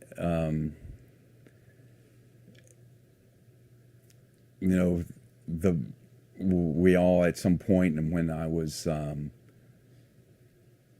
chasing after some top tier Al Qaeda personnel, of course, bin Laden was always a discussion, and Sure. I spoke with some analysts from that team, flew out and talked to me about what I was doing. So we talked about that, but I don't know that. I do know, like, there is a guy, a former SF and Orange guy, that was one of the key people that for many, many months helped put together that target package. And this is a guy, and hey, Al out there, I'm not going to say your last name, but this is that guy that's that guy. Does the job and walks away. Al is, he's a really, really nice guy. And, I just wish that people could know that here's this guy who's never gotten any credit or acknowledgement for, all that work that he did. And yet, he's that guy. I talked about being the guy with the experience to be in the right place at the right time, to be able to make calls like on the coal and stuff. Well, here's a guy that had all that experience and knowledge that was able to be in that role to help put together that, which I think, helped lead to that successful takeout of bin Laden, right? And I just wish that guy was the kind of guy you guys could have. Yeah, no, we would. I mean, it's interesting. We've also talked on this show about the guy who was the first one that shot bin Laden, who has never gone public, never said anything about what he did, and the dev group operator. And it's just it's interesting, and to hear that there are these guys out there that like did my job, and that's enough, and walked away from it. And I mean, I hope they're sitting on the beach drinking Mai Tais somewhere, enjoying life. Yeah. yeah, that's true. But with that said, Al, and Red, I guess. Yeah. If you ever want to be on the show, we'd love to have you. Well, could you talk then a little bit about like the secrecy around it? Like when it went down, I mean, did you know it was coming, or was it like so compartmentalized you were just like, what? No, after the fact, Yeah. right? Sure, everybody was really happy. Everybody on the inside, you know, I'd say I'm sure all the intelligence and law enforcement agencies, you know, you before the headlines hit, you get that first reverberation through, and Right. and there was a lot of happiness, excitement. I wasn't smart enough, as some people were, to save the newspapers with the the headlines and stuff. And so, yeah, but the other details, and that's one of those things where I'm not one of those people that I wanted to try to dig and call the people I knew and try to get them and talk about it, because it's like, hey, that's somebody else's gig, and they did it, and it sometimes it makes people uncomfortable, right? Like to, you know, when you're friends with somebody and you try to pry that, you know, that's, you know, secret stuff out of them or whatever, they're like, you know, it's almost like you're leveraging your friendship, right? In that, yeah, because, you know, and you know, and I was busy doing other things too, so. Yeah, it was a great day, and part of it. Let's be honest. In some ways, it's like, whew, we're in for a change now. That part's over, and it does change. Certainly, the war on terror didn't end with him, but it turned a page, I think, in the hearts and minds of the American people. And maybe that's important, right? That we need to, you know, we're on our end in the military and in intelligence agencies, we're out there pursuing those goals and those objectives to lead that way. But then there comes that time when it's time to turn the page on that. right. And, you know, if you give us like, would MacArthur ever stopped in Korea, right? Without going into China. But we need those people to say, no, it's time to turn the page on that. And, Right. And I think that's. I think it's so doing this podcast has been like so cool, because getting to talk to people like you who are there early on, and Mark Polymeropoulos gave us that print that's behind you about the invasion. We've had Justin Sapp and J.R. Seeger on the show. Those like initial teams that went into Afghanistan, and we're kind of, all you guys were there for America in like a very dark time where there's this period of time like, are we just helpless? Yeah. And I feel like you kind of showed that, like, no, we're not. We're definitely not helpless. Like, there is a way to fight back. And then the chapter on that part of American history closed with the Bin Laden raid, I would say. Yeah, I think it did to a large part. Sure. And that whole part of answering, are we helpless? Right. And you know, and I go back, whatever people think about George Bush, you know, we will get you. And you know, a lot of us believe that, and that we would never stop. It's true that sometimes our government says no, stop. Right. But there are Americans that will give the best years of their lives to pursue these goals and these efforts, right? Right. So, well, and you know, it's interesting to me when people talk about Afghanistan, how we lost in Afghanistan, because if you were just to take what our initial goal was in Afghanistan, which was to eliminate Al-Qaeda, like, we did that fast. Like, we achieved that goal in Afghanistan very quickly. And then it became sort of this, you know, sort of nebulous, ambiguous sort of war against the Taliban and other elements. But when it comes to what we set out to do initially there, we did it very quickly, you know. So it's, it's, you know, you talk about Bush, and like when we went into Afghanistan to eliminate Al-Qaeda, like talk about Justin Sapp and, the guys we've had on, like J.R. Sigler, like they rolled through that country quickly. It was, so I was on 4 of those teams. Yeah. And with, and last time we talked about, I stood in Tora Bora on top of the mountain in my OP, and I was telling those guys, this is easy now. It's like playing King of the Hill. Mm-hmm. We've got the aircraft. We're knocking them off the hill. Mm-hmm. But to stay here? Right. And at the time I said, 10 years from now, we'll still be here, and it's not going to be this easy. I didn't realize it'd be 20 years. Right. But that's just the way it goes. Yeah.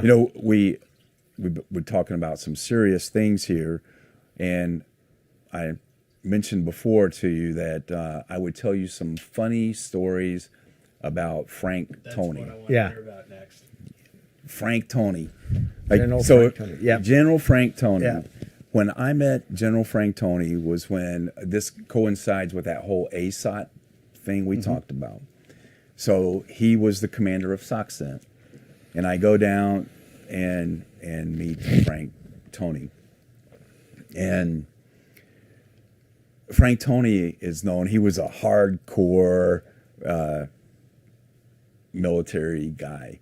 More rangerish than special forces. Yeah. I'd say. I was going to say like a Marine in an Army uniform, right? Yeah, and the famous quote for Frank Tony was, I don't need to speak no foreign language. I speak 556. Right. He's like, you don't need no blankety blank foreign language. You just shoot people, and that's all that counts. So, that's the way he was, and he liked things more the way Rangers liked things. Mm-hmm. So, he's, I go off and I go to Yemen to be this guy. Well, I'm in Yemen, so I'm wearing civilian clothes. My hair grows out. You can't hardly ever get to find a barber anyway, so who cares? I'm working. The position they gave me in the embassy was working in the defense attaché's office as the operational NCO, because they didn't have one. So it was just like 2 guys and a warrant officer, a colonel, and me. And I'm in civilian clothes. I'm trying to fill that job while I'm trying to learn about Yemen and make my assessment about the security situation there. And General Frank Tony's coming out for a visit. So the embassy, gets all ready for this visit, and the defense attaché and the major and I, because I'm the NCO, so I'm going to carry suitcases and stuff, go out to meet the general coming in on his little airplane. And I'm like, whoa. I know the stories about Frank Tony. I really need to get a haircut and shave my mustache, but I was too busy. I didn't have time. So, I'm not looking like a soldier would look. And he lands, and now I'm nervous because he's known to be pretty mercurial in his temper as well. And I'm just trying to stay out of his vision and limelight and not talk to him. And he comes, he gets off the plane, they greet him, they come over with his bags, and they're sitting there beside the tarmac. And then the major from the defense attaché's office says, Sergeant Harrington, take his passport over and get it expedited and get that through. And I start to go, and he goes, did you call him sergeant? and this major who didn't like the fact that I was special forces and didn't like the fact that I claimed to be allowed to do some of the things that I said I was going to do because of ASOT, took that opportunity to say, hell, General, he's one of your special forces boys.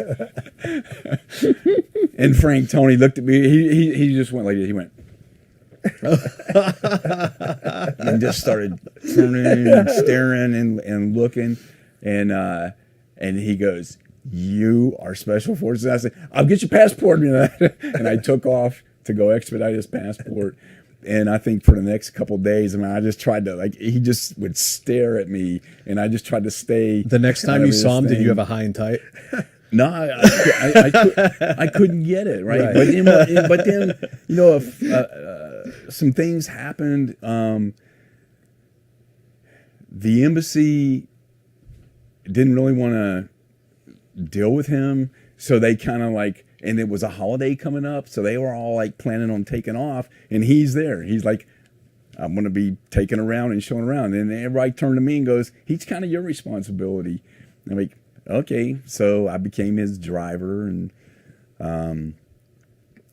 tried to take him around. And I think one of the first times he really did not like me. And I think the first time we started breaking ice was there was a special forces detachment that was training a Yemeni unit down on the Red Sea, on the coast. And he was going to take a helicopter down to visit them. So I drove him out to this base, and we're there, and it was just chaos. The Yemeni military it was just a group of dudes. And eventually a hip started coming in, and there was like, nobody knew, there was no guidance, no anything. So, hey, I do what a special forces guy would do. I get out there, I start providing guidance to the helicopter and trying to get it to land. And of course it's not, but it eventually lands. And so we're going to get, myself, General Tony, and a few Yemeni officers are going to get on this aircraft and fly down to the coast. And so they get on. One of the Yemeni generals has his kid with him, and he's smoking a cigarette. And, you know, they all just get on this aircraft, and there you could see from inside the door, here was a big, like, 55-gallon drum painted red that had JP fuel in it, and the guy's leaning on it like this, smoking a cigarette, and his kid's in there. And then they decide that we need to send some security guys. So I don't know what they said to everybody, but then next thing you know, everybody wants to be the person to do that. So they all rush the helicopter. I mean, like 80 people rush the helicopter. And you know, the NCO in you comes out, so I'm like, you know, blank this. So I wade into the people, and I start, Yemenis are not real big, right? And so I start grabbing people and throwing them to the side, and I get my way to the door, and I'm grabbing guys and just pulling them and throwing them out. And I climb up on the aircraft, and I look, and everybody looks at me like that. And so I start walking down, and the first thing was that Yemeni general leaning over the fuel with his cigarette. I went up to him and smacked his hand and face with the cigarette, and to knock it out of his hand. And I, you know, stomped out the cigarette and went like that at him. And I walked down the line, and, you know, there were guys that had their rifles facing up. And so I grabbed their rifles and turned them down, and walked back, and General Tony was sitting at the back. And when I got back there, he just looked at me and kind of laughed, like, like, yeah, that's my guy. And we got on this aircraft, and I don't know how we ever made it to where we were going and coming back. But then while we were there at this unit, I didn't want to encroach. There was an ODA there. They hosted the general. Mm-hmm. They were in uniform. They all went in this room where the officers were going to eat this luncheon. And so I stayed out because I was in civilian clothes with all the Jundis, you know, the really low-level Yemeni guys. And, hey, I'm in there in the middle, you know, with my hand, goat grabbing and rice grabbing and eating with my hand. and having a good time. After that, I just said, well, nothing speaks the language like training. So I went outside and was doing some disarming techniques, and I was letting people with knives try to, see if they could attack me. And I was doing some takeaways and stuff like that. So I had this big group around me, and I guess the luncheon finished in there, and they came outside, and I guess the general came outside and sees this crowd of people around there, and then he comes in, and I'm in the middle of it, and he goes, "What are you doing?" And he saw what I was doing, and I think, and he was like, "Yeah, okay," and so he looked at me a little differently from that point, because he didn't see me as the civilian guy with long hair, Right. Stuff. And we go back, and it was funny because it's a holiday. We get back, and he's supposed to go to some dinner, some big dinner that night, and we are late, and it's running behind, and I'm driving him, and so I pick him up after he give him a chance to get cleaned up, and I pick him up in the car, and he wants to go to the Marriott Hotel and go to the gift shop. He said, "I was here 6 months ago." And so we go in the gift shop, and he's looking for a souvenir to take home. And, we're looking, and I'm looking at my watch, and like, geez, you're supposed to be at that dinner like already, and he's looking, and then now he'll talk to me, and he goes, "Sergeant Harrington, what do you think of this? And what do you think of that?" And I'm like, "Yeah, okay, sir." And then he tells me, I just want to think about that, but somebody, because he's passed now, that, at some point he looked at me and said, "Yeah, I got to buy something to take home, because you need one of those things that." It's not his exact words, but lubricates things to take home. Right. And he used a different terminology, but and I was like, "Yeah, okay." And then I go away, and I'm like, "Oh man, it's getting late." And he calls me over there again, like the third time, and he goes, "Oh, Sergeant Harrington, I can't decide on this." He goes, "I swear I was here 6 months ago, and this thing was $40 or $50 cheaper, and they want $90 or $100 for this painting or whatever it was at that point." And we were so late. At that point, I'm like, "Hey, I guess I'll throw it all on the line now."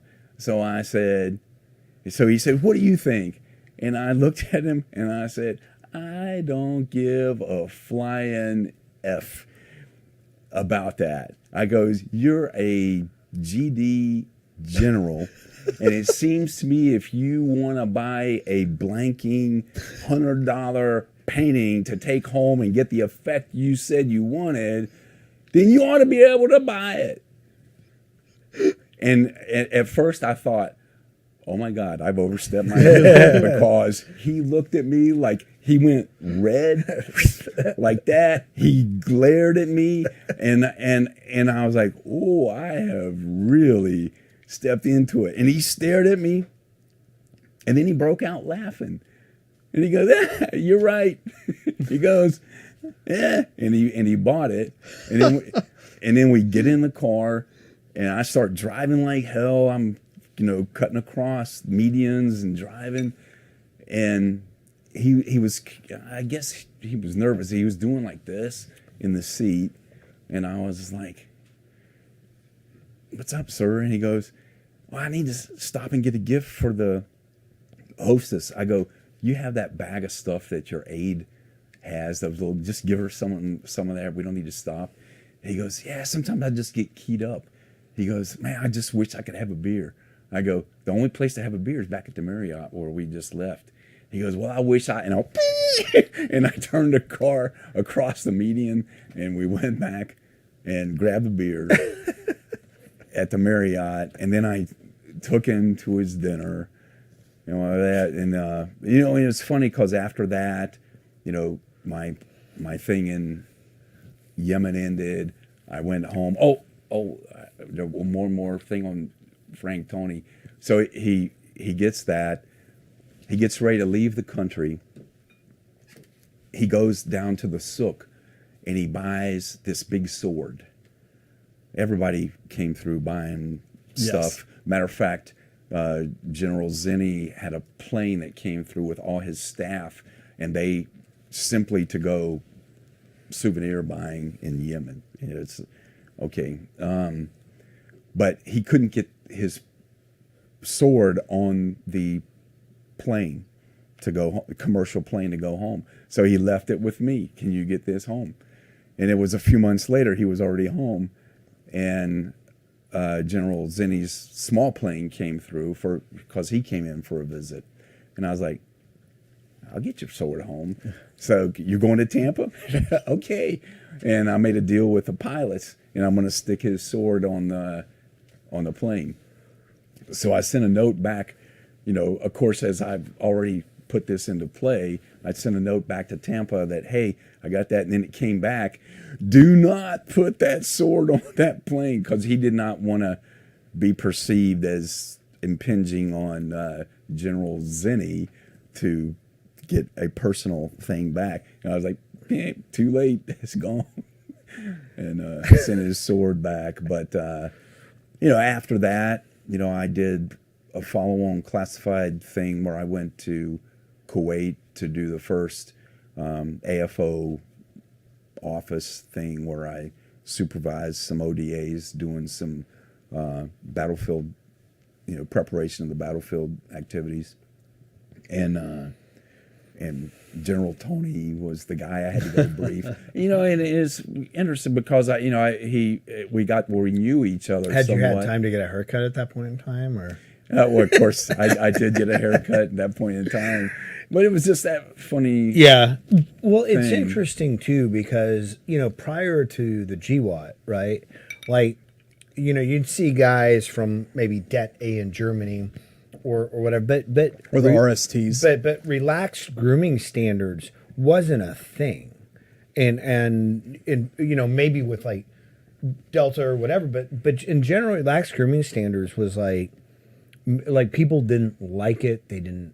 It wasn't a thing, and it wasn't until we became more active, I guess, as a force on the world stage, where it became just more of an accepted practice. Dude, I had a memo from my commander that said I was on relaxed grooming standards, and I got kicked out of post gyms. Like, you can't work out here. Really? Well, that's like the SF guys at Fort Campbell. If you didn't wear the over the ankle white socks, General Petraeus' sergeant majors would chase you down and that. But it's so crazy, like the things that, especially a peacetime military. I mean, even in wartime, I remember in Bagram how once like major commands had settled in, how everybody was supposed to wear a PT belt at all hours. I mean, and that's the nature of it, right? Crazier and crazier. But let's be honest. When I went to Delta, right, we say relaxed grooming standards. What you want to do anywhere when you're a new person, is you want to fit in, right? And you want to assume the identity of the people ahead of you. So back in the day when I went, talking about 1990-ish, that the Delta uniform was to grow your hair longer, and you couldn't have a beard, but you grew that mustache out further than you could. Now, it wasn't supposed to go down like this. You couldn't have but a you foo. could Yeah. go past the ends of the borders of your lips, which the rest of the military didn't allow. And then what else? The polo shirt and the straight-legged 3-button 501 jeans and the hush puppy high-top shoes. So what you're doing is, I'm not wearing a uniform because I need to blend in, but what I'm doing is wearing a uniform. the exact Right. uniform, right? Right. Just a different Right. uniform. Right. And we did that religiously, and we thought, and what did I tell myself? I'm blending in. Yeah. Like that. Yeah. But what I really wanted to do was to be identified with those people, other people that I saw. Right. And that. And I just think a that funny was thing. true. I mean, that was true of like every organization that tried to blend in, is that all of their gear was either from REI or North Face. Like it's all civilian. The beard and the ball cap. It's all and the civilian Oakleys. gear, but it's Yeah. also now, yeah, yes, yeah. That's I But it's all 511 and REI, and and well, that used to be the thing Yeah. in the agency when I was out there. That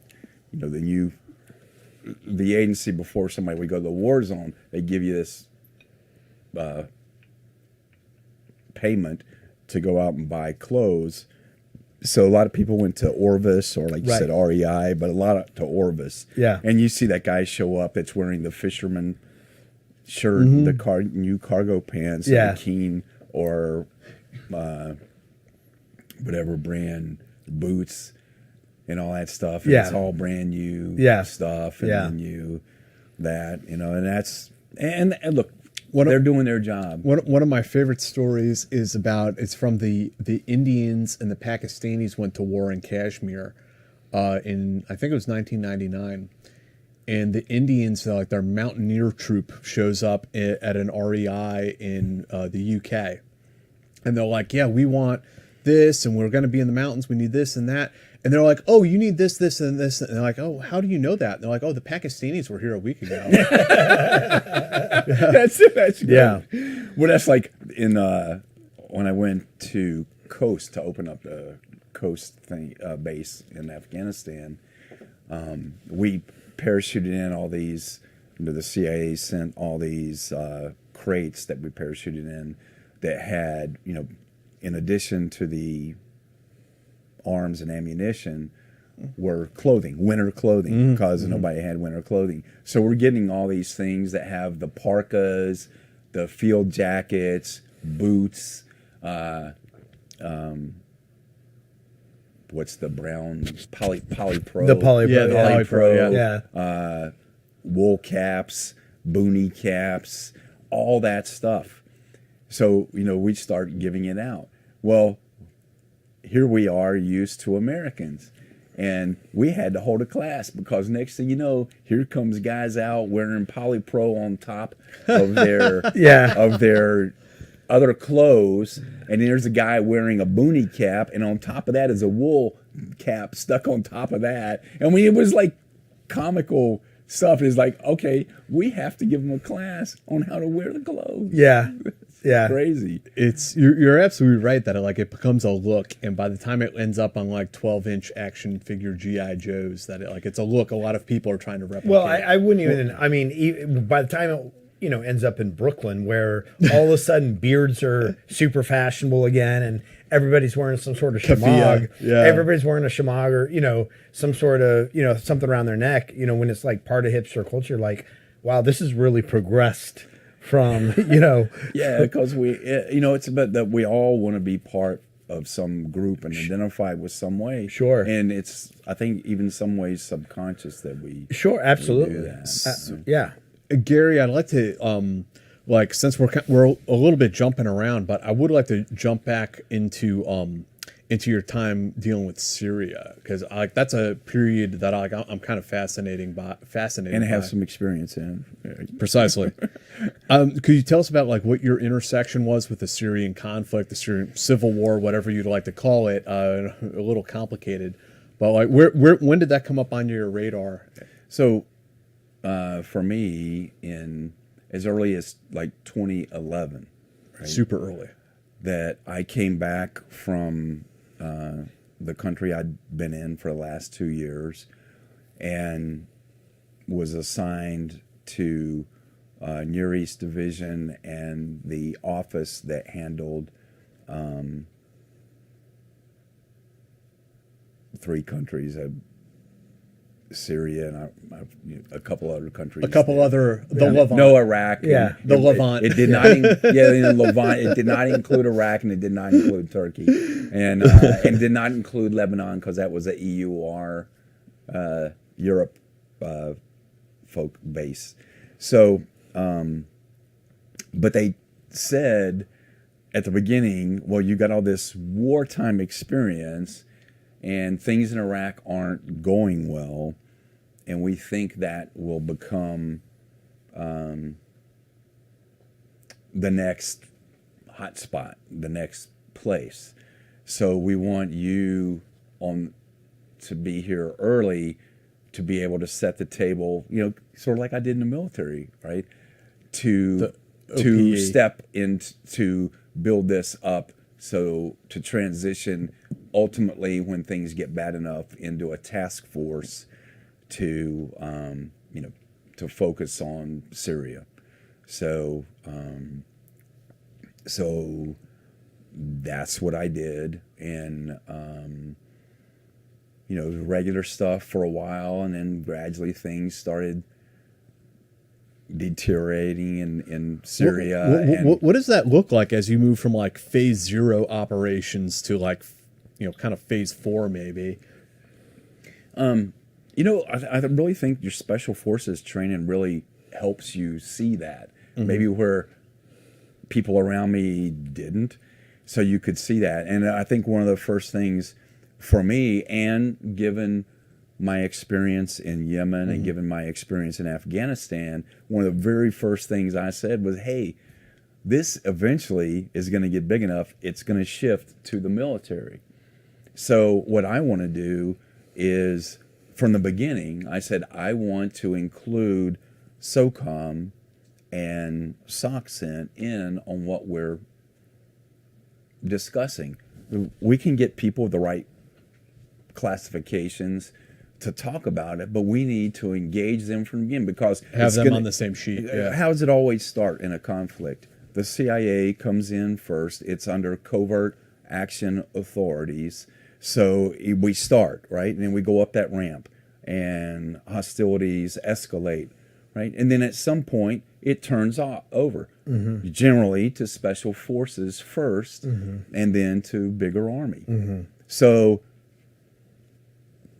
having been in the conflicts I'd been in, I was like, let's make this a little less difficult. Let's let's include them at the beginning so there's a smooth transition. But, organizational differences, the folks above me in the CIA were like, no, we can't do that. And, at some point I went with somebody down to brief at CENTCOM and later SOCOM, but the first time I was like, let's just share and talk about this. Like, no, we're not gonna tell them everything, and I was a little bit disappointed with that, but I understand. The military has its in some areas doesn't trust the agency completely. That was my experience in Afghanistan with John Mulholland and the whole reason I got put in there. And it's the same with the agency and the Army. And having been in both, I see why there is some justification for each of those. But I feel that the overall effort for the United States suffers. Right. One of the humorous things, and I hope that whoever this guy is, sorry, I don't remember your name, or maybe it's good I don't, but, I'm sitting now in this agency office when we're going to detail a 5th group team to the agency to go do some initial stuff there. So I'm like, wow, things have changed. I'm not that guy now. I'm on this end, and this team shows up, and I'm proud of my 5th group guys, and I want them to show a good face, and they come in, they start processing, and then like the 2nd or 3rd day, there's a guy that comes in a suit, and he's wearing those 5-fingered the little athletic shoes in a suit, the 5-finger thing, and a suit. That's with a tie. Yeah. And he came in, and I'm like, and of course people in agency are looking at me like, hey, these are your, and I was like, what are you doing? And he said, I got blisters because I don't wear dress shoes, and I bought those dress shoes, and I came here and I got blisters the first 2 days. So I'm wearing these. And I said, oh, no. No. Yeah. You go home, your hotel, whatever, and get on. I don't care what other shoes it is, but you're not coming in here that way. I said, you represent your group. And he, so we sent him back. Please tell me this was an Yeah. officer. So those. No, I'm gonna tell you. I hate to say this, haven't been one, but if it wasn't an officer, who's the next guy you would guess? The next position on a team. warrant officer.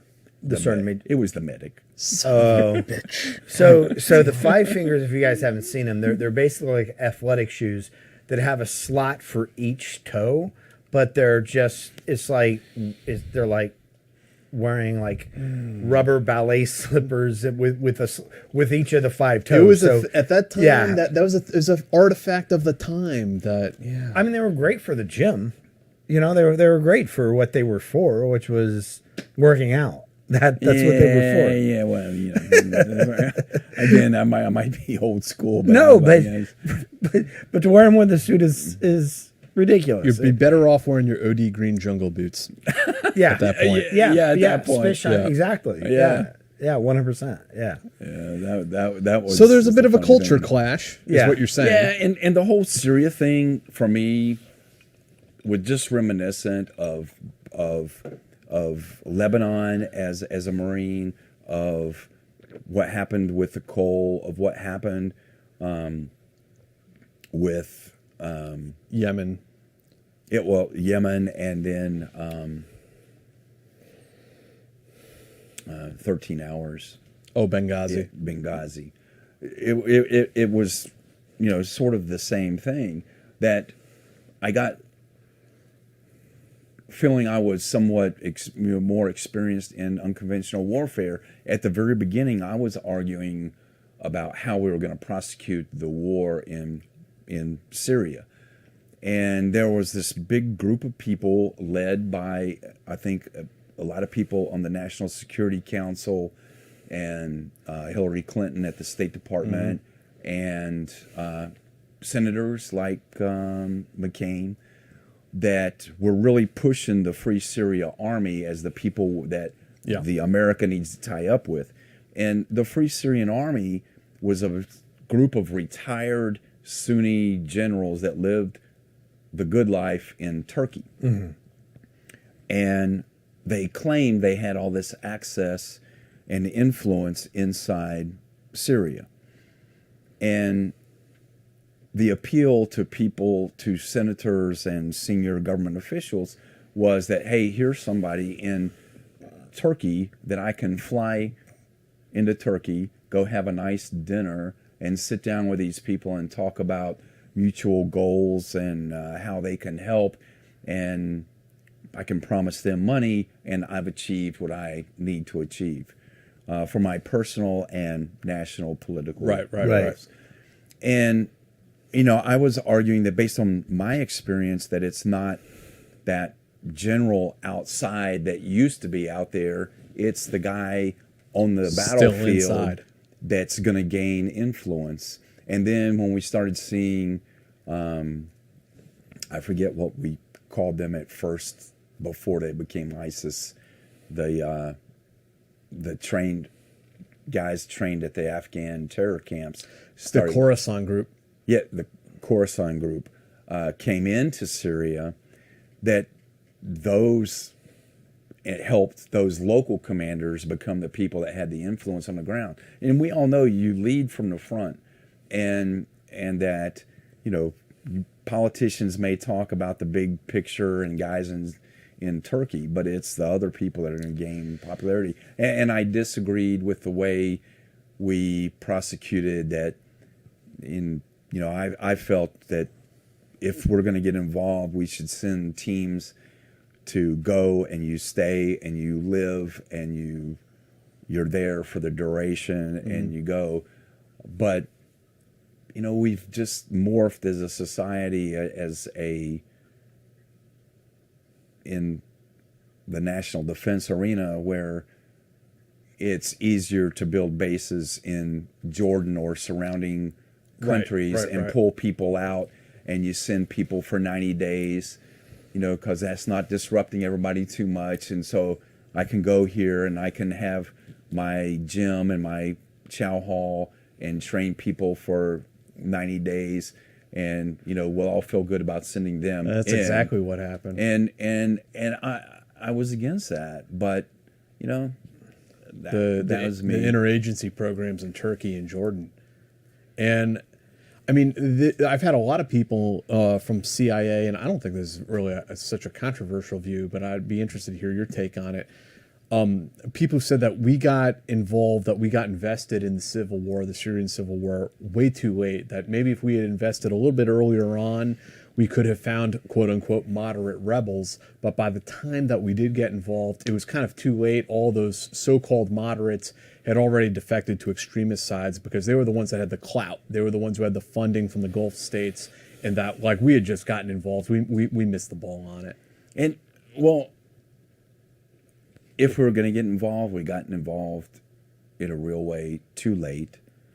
But even in the beginning, I questioned why. Mm-hmm. And I'll tell you that from what I gathered coming from the National Security Council and the White House and the State Department, was that the people like Barack Obama and Hillary Clinton and other people that are still players in the National Security Council, that they all consider Libya a big win for them because the president said he should go. They're a little he drunk. Went.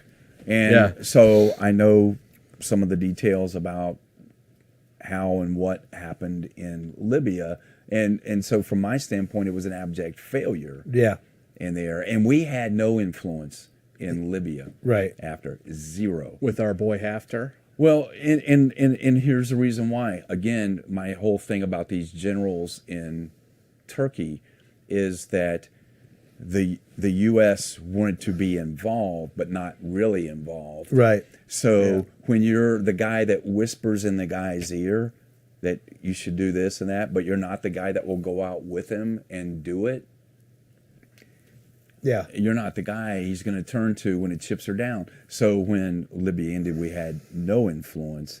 But then politically and in the press at home, Libya was a success, right? President says this.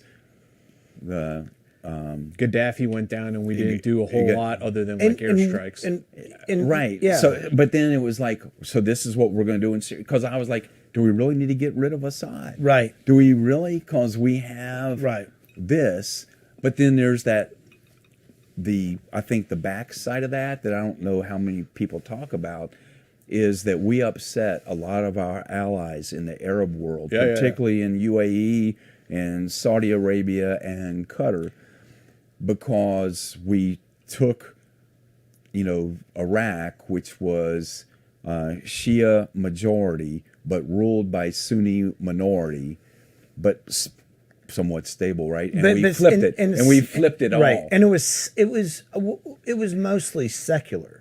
Like say what you want. Like Saddam was a horrible person. Yeah, he was. But he he liked to talk about his heritage back to through the Quran and everything. Right. But he was a tyrant. I'm in no way saying that he was a good person or there were benefits to him. But it was a mostly secular. Like he didn't care about religion so much as he cared about himself. He was Ba'ath Party, Communist Party guy. But when we look at that at Assad, people saw the opportunity, and to me, I really try to stay out of the political realm, but I became to view this as all political. Right. That there were people that were looking at possibly potential future presidential runs and a current president that wait a minute, if I make this statement and he must go, or here's my line, and we make that happen, then I've won a political. It's a big foreign it's- policy. And like I said, those 3 Arab countries put a lot of pressure on us that you took a Sunni-ruled country and flipped it over to Shia. Well, next door, here is a Sunni country ruled by Shia. So let's balance the ledger. The other interesting wrinkle in that too is the Russians also, that we told them that this is not going to be a regime change operation in Libya, but pretty much from day one we were engaged in a regime change operation. Libya was the biggest, if not maybe it was second biggest client state of the Russian military hardware. After Gaddafi's gone, next one up is Syria, right? Where they have their only warm water port. And it's Russia's second, I believe second, it would have been second largest client of military hardware. So And they got involved in both of those countries. Yeah. Well, and then the whole Iran thing with Syria Nexus. too. Yeah. And, it was a mess. I didn't understand why we really had to go with that. But I'm a military, at heart, a military person.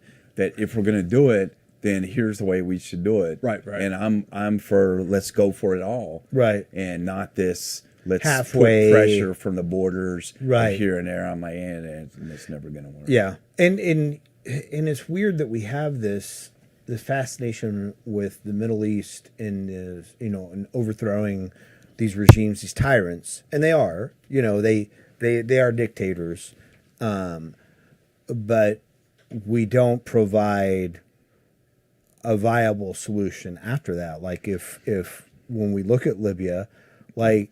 Not saying that life was great under Gaddafi, but it didn't get much better after him when you consider that they reopened the slave markets in Tripoli. Like it got bad.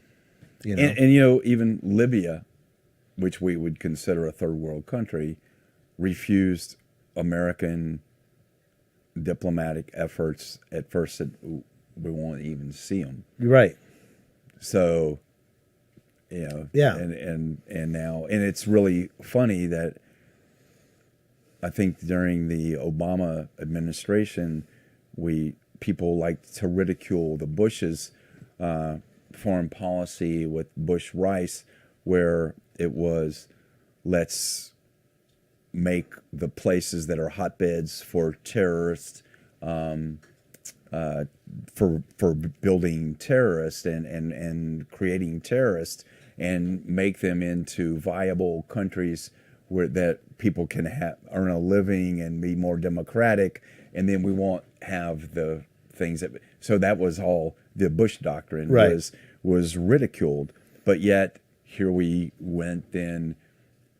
Sort of the Obama flipped time, it, that's sort of the same thing. We go to Libya to do this. Yeah. Now we go to Syria. Right.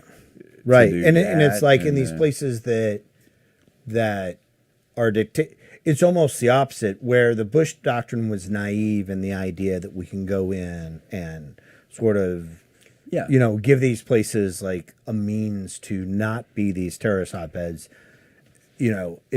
We flipped it with the Obama administration to let's go to these places that, are stable, but it's not sort of our definition of stable or the way we want them to be stable. And make them unstable, and then we've got the same issues. It's our foreign policy, I think, throughout history has been just very misguided.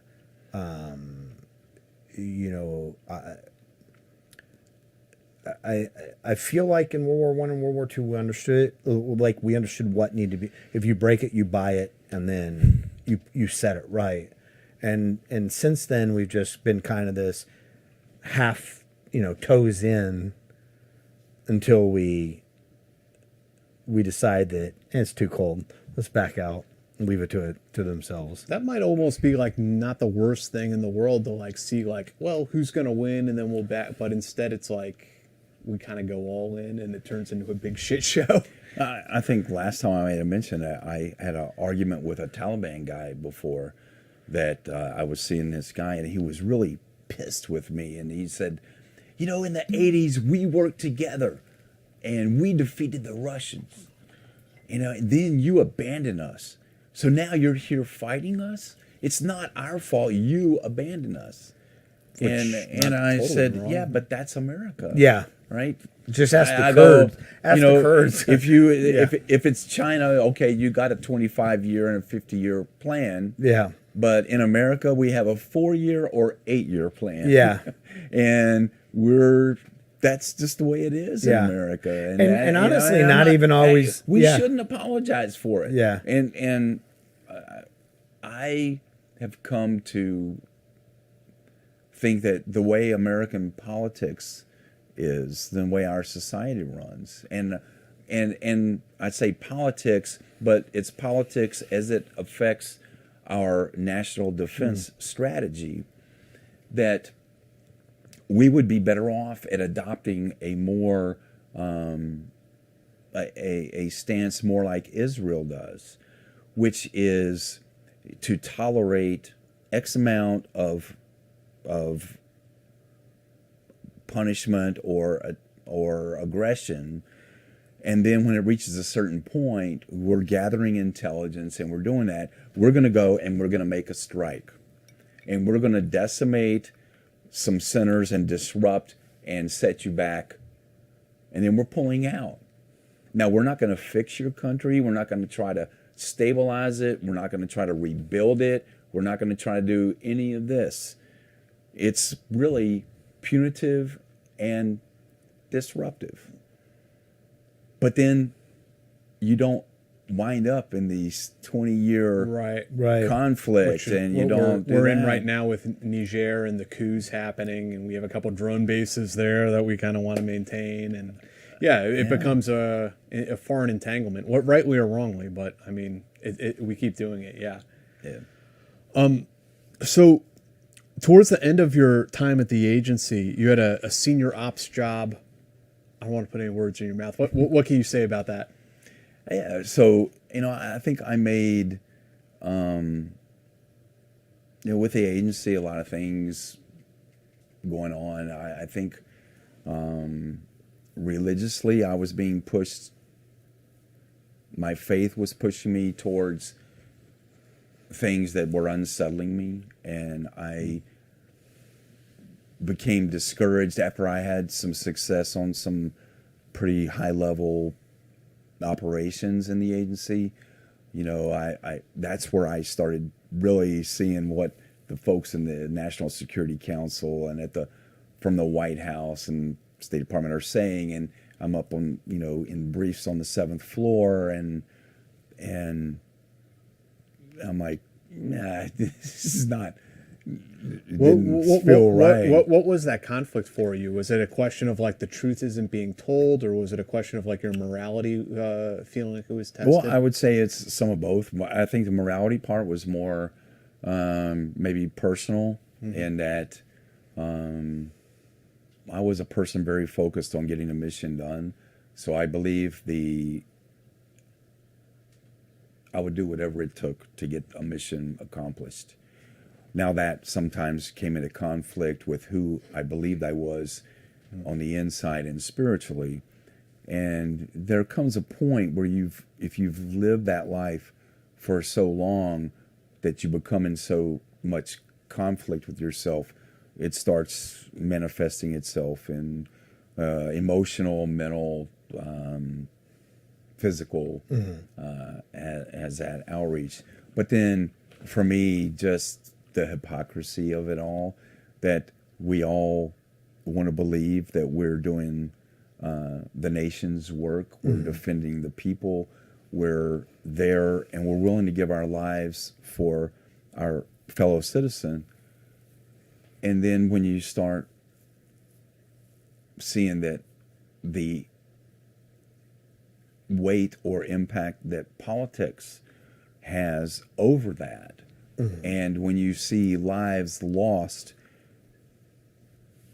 and some of that the root cause of that may have been political or personal, professional, and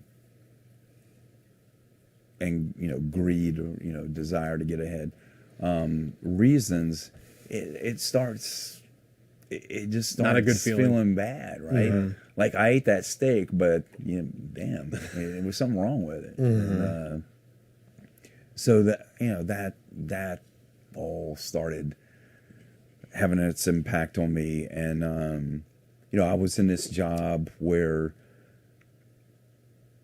I came back from this country. I thought, I think I'm going to look at something different. So I took a job that was a senior leadership job. It was the ops officer for a group in the agency, but it was not one of those get ahead political jobs that you need to have to move to the senior levels in the agency. And a lot of friends said, "Why are you doing this?" Because like all my buddies and people that I'd done some stuff with were in really key positions in the agency, and they're like, "So you're doing this?" And I was like, "Yeah, because I'm doing it because I got to change." And I think I knew that I wanted to get out, but I sort of needed some time and space to do that. So You're also like moving a little bit away from the kinetic operations. yeah, for me, yeah, I'd been in super high stress. Now it changed. I was in operational stress, either from being undercover or chasing a significant target and having everybody from the president down in my business every day. That super high stress, to now it's shifted where, I guess I took that energy and focused it back on the leadership of this group that was hurting. The agency does not do a good job developing leaders. And I went back to the basic leadership that I learned as a Marine officer, and felt I was making an impact there. And You weren't using CS on them though when they weren't paying. I didn't. I didn't use CS, and I did. I would like to say that it was a hard and long learning curve for me, but I think I did eventually learn, and so I just focused on the leadership thing, and but I kind of used that time to start thinking about there's got to be something different. As somebody who had a pretty illustrious and unique career in the military, you were an officer, and then you went enlisted, and then you were in the agency, and you saw sort of both sides of that. I get the impression, I don't want to speak for Jack, I get the impression that it's very hard to move into the general officer arena or the SIS arena without, I don't want to say selling your soul, but without becoming a sort of a spoke in the wheel, if it were, that Play the game. That you have to make certain compromises. Would you say that's true, or would you say that my impression is false? Like, what was because you have a lot more firsthand knowledge than I ever would on this.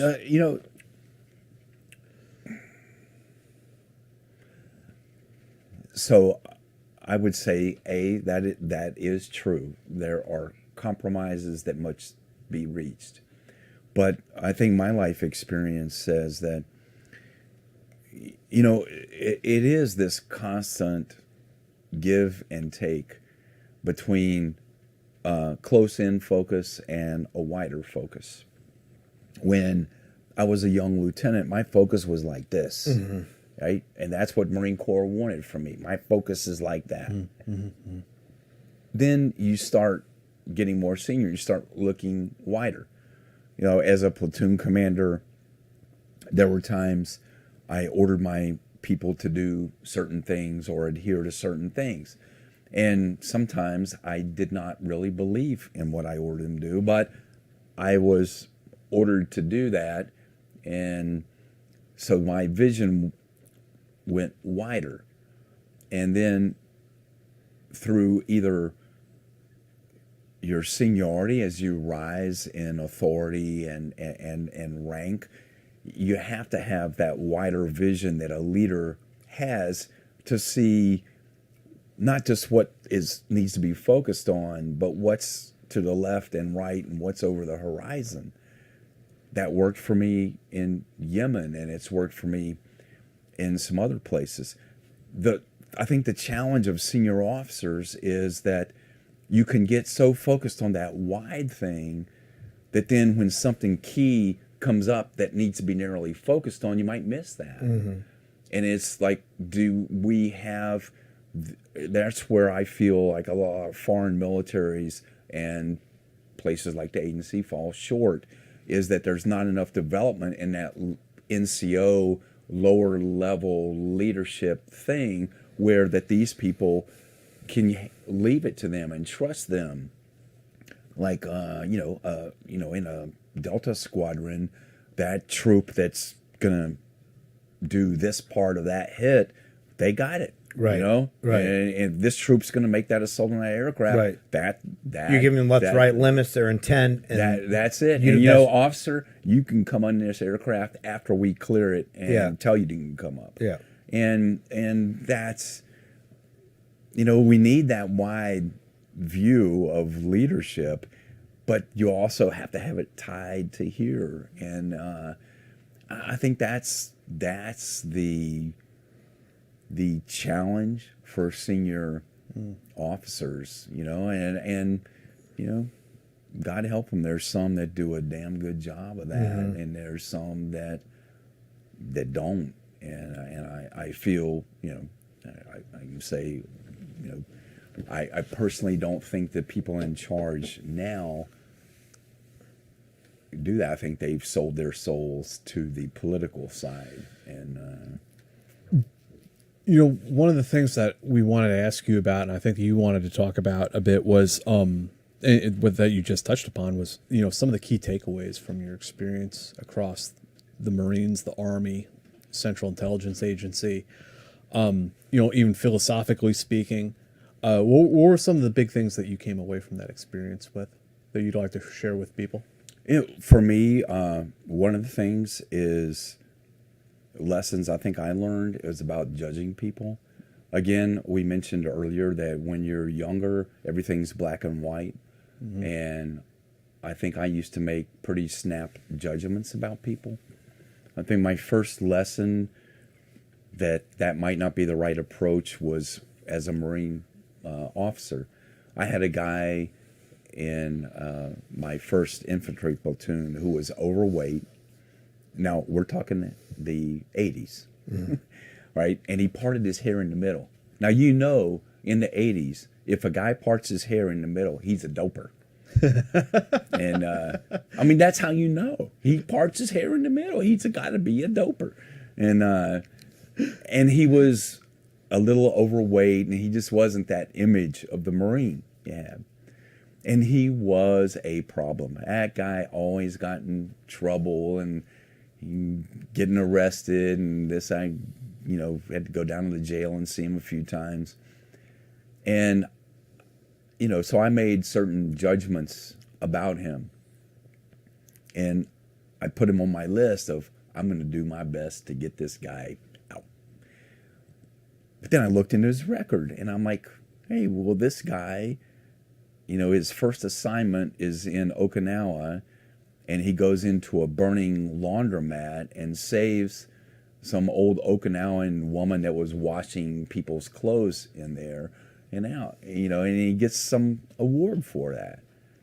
And I'm like, wait a minute. Here's this and here's that.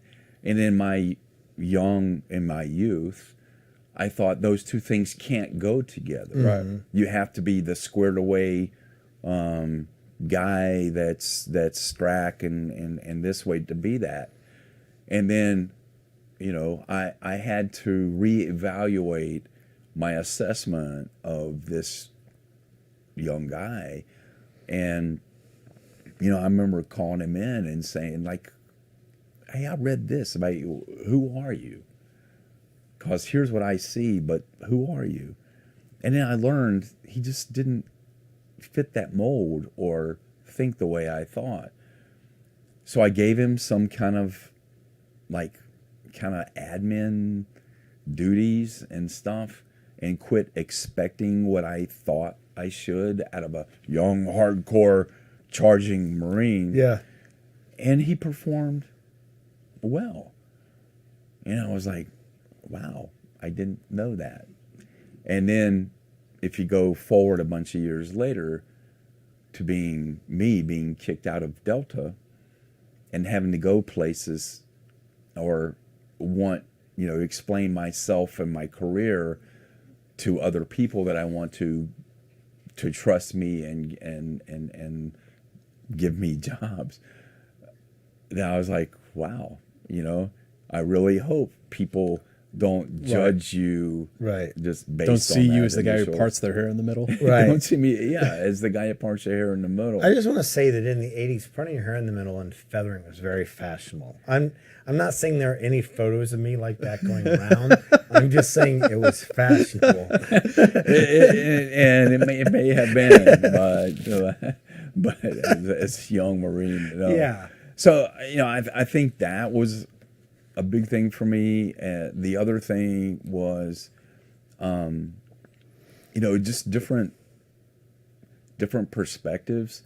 Like, I'm lucky enough to be here with you guys and telling my story, but there are tens of thousands of people, and they all have those stories, and they may be different in the detail and the location, but they're stories.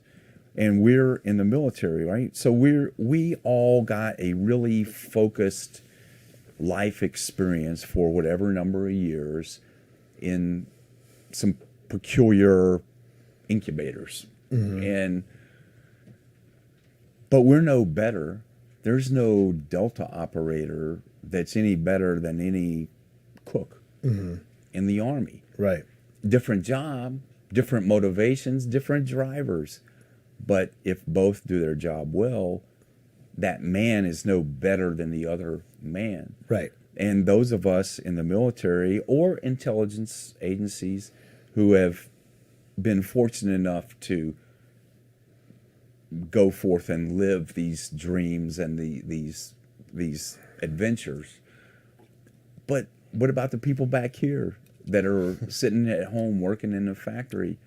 They're really no different than we're no better than them. Right. And I think sometimes we can close ranks about what we've done and who we are and say that other people aren't the same as us. They don't know. They haven't lived it, so they're not You weren't there, up man. to speed. Yeah. And yeah, that's true. But when I first, I think in the first episode I talked about my rural background, my family, and when I was traveling around the world and seeing the sights of the world, and I've been to the Great Buddha, I've been to Shinto shrines, I've been to some of the biggest things, sights that a person should see, and thought, wow, how fortunate am I, and how disadvantaged are my relatives that are living back in, Stony Point or Taylorsville or Hickory, North Carolina, and that I'm really seeing the world as it is. But eventually I realized, no, they have lives, they have family, they have church, they have community, they're happy, they're contributing to life. My life is really, in some ways, my life is different, but in some ways, it's not as good as theirs. The person I admire the most is my brother, who never served a day in the military. He's been a great family guy, worked for the Fellowship of Christian Athletes, been a pharmaceutical salesman for a lot of years, never did any of the things that I did, but I feel very privileged to be where we are and the brotherhood that we're in. But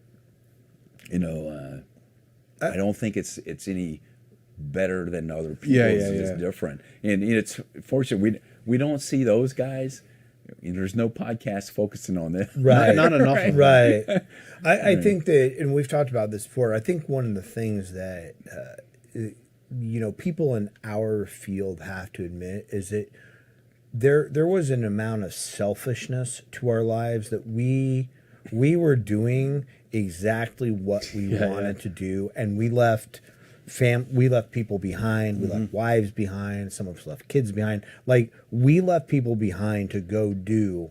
Like, we can say it was all for the service and it was all for the country. It was. And it was. But for us, too. But we also did it for us. Like, we all either grew up wanting to do this, or at some point, somewhere along the line decided we wanted this life of high adventure or whatever, and we did it. And it's like you could look at Lewis and Clark and say, yeah, they did these things by exploring the states, but they also wanted to do that. Like, they weren't, nobody compelled them to do that. And so, and one, when you're talking about people in the conventional military or parts of the agencies in the intelligence community, the logs people, the cooks, the mechanics, the people that don't get any credit, but worked, especially like out in Afghanistan and Iraq, they were out there working in 110-degree weather, or cooks who like get up at 3 a.m. to start food prep. Like, nobody appreciates them. But they work their asses off. Yeah, yeah. Mechanics out there fixing vehicles in Iraq, nobody wants to be that The person. contractor that fixed your air conditioning. Yeah. Good guy. Yeah. Good guy. I like him. Yeah. And they were every bit as significant to the war effort. And then even outside the military, you're right. Like, people who are grounded and who have roots and who have just dedicated their lives to their families and to their careers and to their community. Like, there's no superiority that I think that people from the military and the special operations community can, like, lord over. We chose our paths just like they choose their paths, and neither path is superior to the other. I think our stories are generally more fun. You know what I mean? Yeah, they're different. Right. Have you ever, when I went to the agency, you try to blend in. Okay, so I was a little bit older than most of the people I was around, and people are sitting around telling stories. And, eventually, generally I stay quiet, but eventually you want to tell a story. So here's people telling stories about this time where I was doing this, where I was almost scared to death and all that.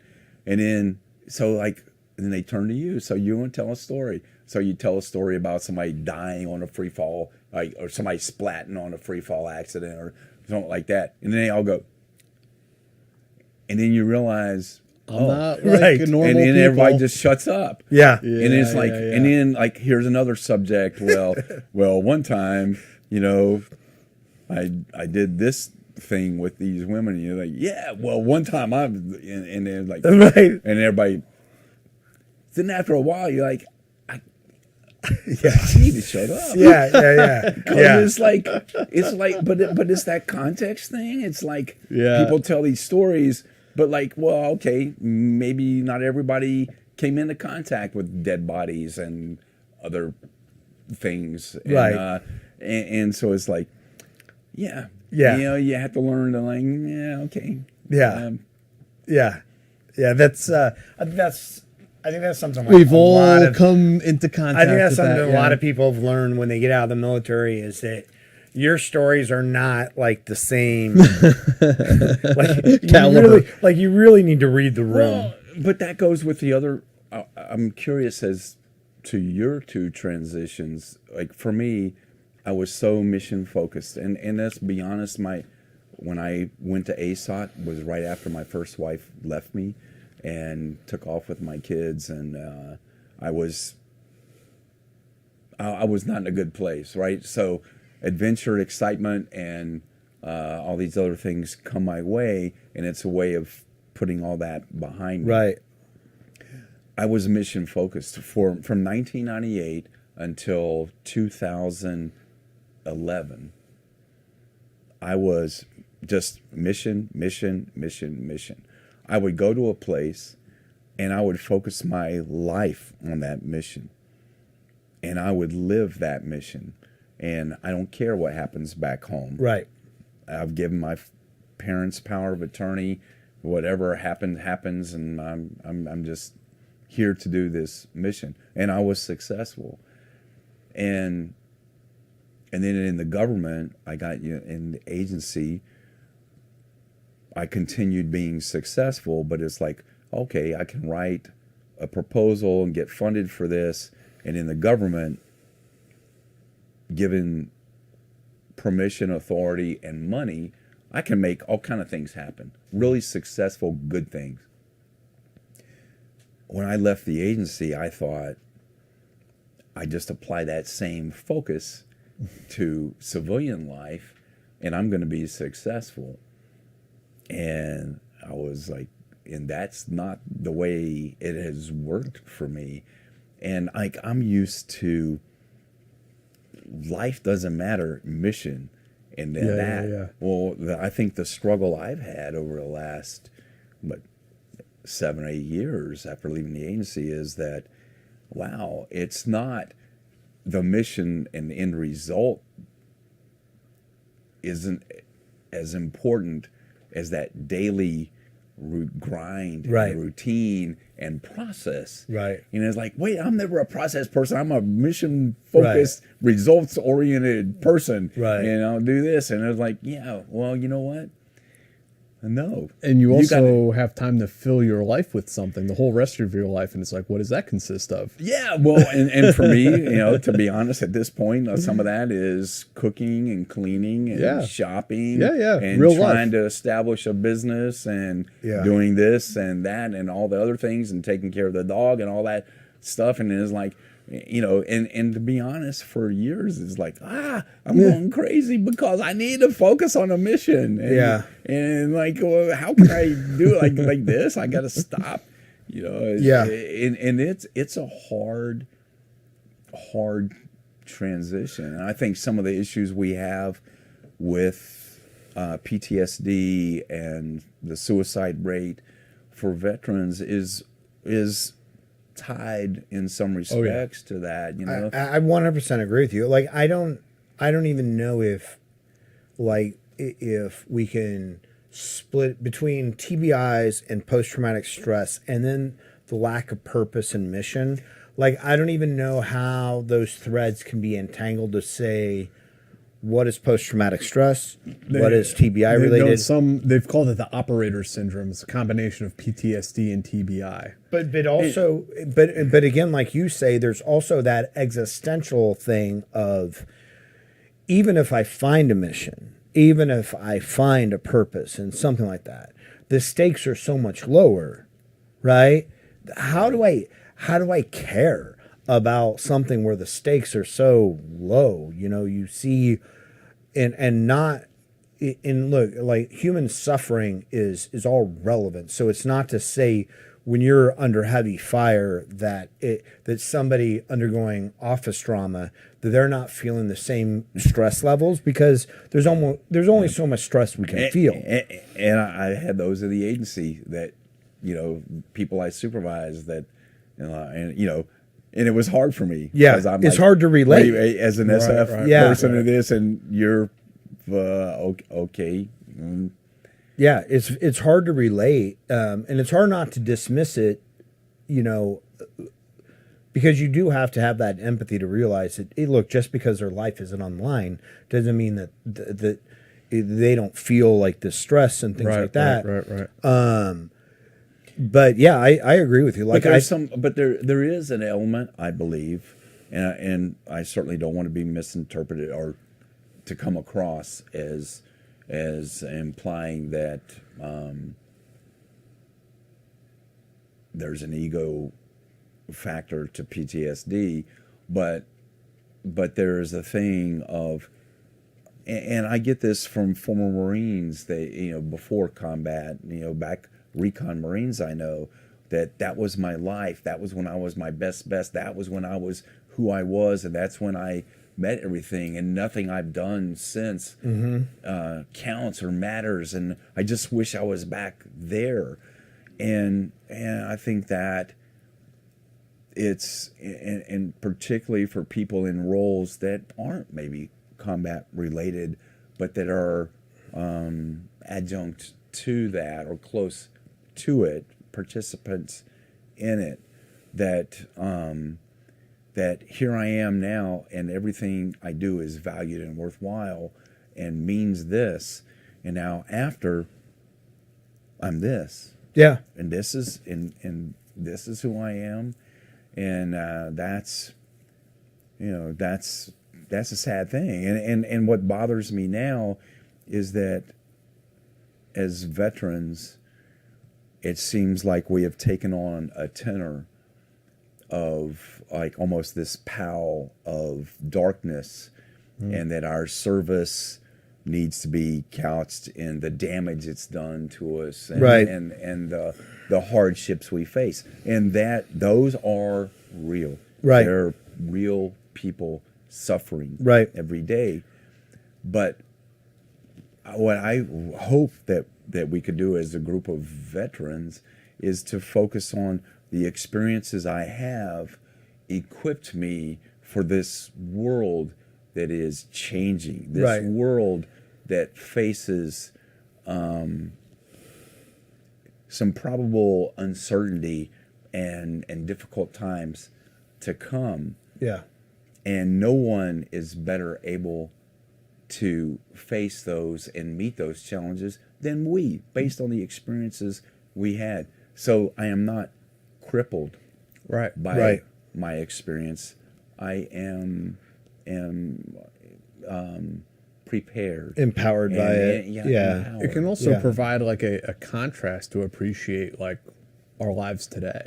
Like how fortunate are we to live in a country like this, and to be able to like raise a kid in a world like this, or in a country like this. Yeah, and it might not be like perfect, and it's pretty good. Yeah, or I might not be the guy that's out doing it, but I might be the guy that's explaining this experience to my child, right? So that they.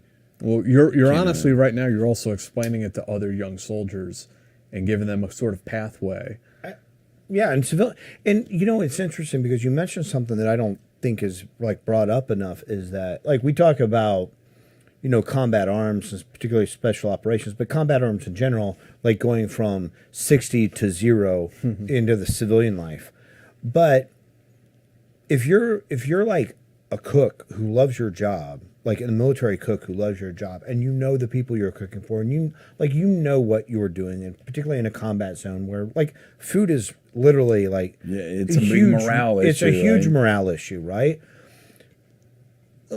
Or you're a mechanic out sweating your ass off, or a logs officer who's moving, or a logs person who's like moving stuff constantly, and then you're contributing to the fight. Even if you're not trading lead, downrange or whatever, but you're contributing to the fight. And then you come out in the civilian world and you have a job, like you can get into logistics or into the culinary field or whatever. Does it have the same feeling for somebody who's cooking for a restaurant? You know what I mean? It has something. There's something there, yeah. But the thing is that I'm sure that, and we haven't really talked about that much, but I'm sure that there's something for those people too who have gone from support roles in those environments and feeling that same purpose and that same, I'm giving 110% for this effort. And then you come out and, you deal with the world of civilian. Yeah, it's a challenging envillage. Do we have questions for Gary? I just realized actually, that real quick, Gary, what are you working on now? Like, where are you now and what are you working on? Because you're working on some kind of exciting things, right? Well, I hope they're exciting. For me, we've been talking about our past experiences and what that does for you. And I guess I believe that it's not like, why did I go through the things I went through? The good things, the bad things, the hardships. There are many, some we didn't talk about over these two podcast, near-death experiences, where I somehow made it through and came out. What's the reason for that? And I guess that I came to view that as that the lessons I learned from those experiences. We all went overseas to fight against terrorists or what we perceived as bad people. Why? Because we wanted to go over there and fight the enemies so that the people back here would have a peaceful, relaxing life, so that people could be safe and have peace of mind here. Well, so we all learned special skills and principles and techniques to do that. But then things changed. We started, back, some years ago with terror attacks here. I'm talking post 9/11, like the couple that shot up people in San Bernardino and some of the other terror attacks. Well, now, due to changes in law enforcement and policing and stuff, we have random violence. We have more acts of random attacks and mass shootings and all these things. So now the things that we all fought for to keep away from home, they're here. Mm-hmm. And any of our loved ones are a turn or two or a neighborhood or two or an incident or two away from running into a potentially deadly conflict or action or circumstance. So I started thinking that how do we take what we all learned, all those principles that you learned through all your training and all your expertise and techniques, and convert that over into a system or a way that families here can take advantage of those. I think it's not just that our society has become more violent and there's more animosity towards each other, but it's also a fact that our youth are more distracted and have less learning opportunities than we did. So we have, on one hand, a group of potential victims, our families, that are less prepared. And on the other hand, we have a society that is more inclined towards violence. And those two interact. So what I did was try to take the lessons and principles and techniques that I learned and developed both for myself and then later when I had a family living undercover in some foreign countries to keep myself and my family safe, provide for security and self-sufficiency, right? Into a system that we call the power of prudence. So that is all those principles and techniques that we learn adopted to families here. And we'll be releasing that soon, a course from the Power of Prudence that's called the Prudent Parenting Course.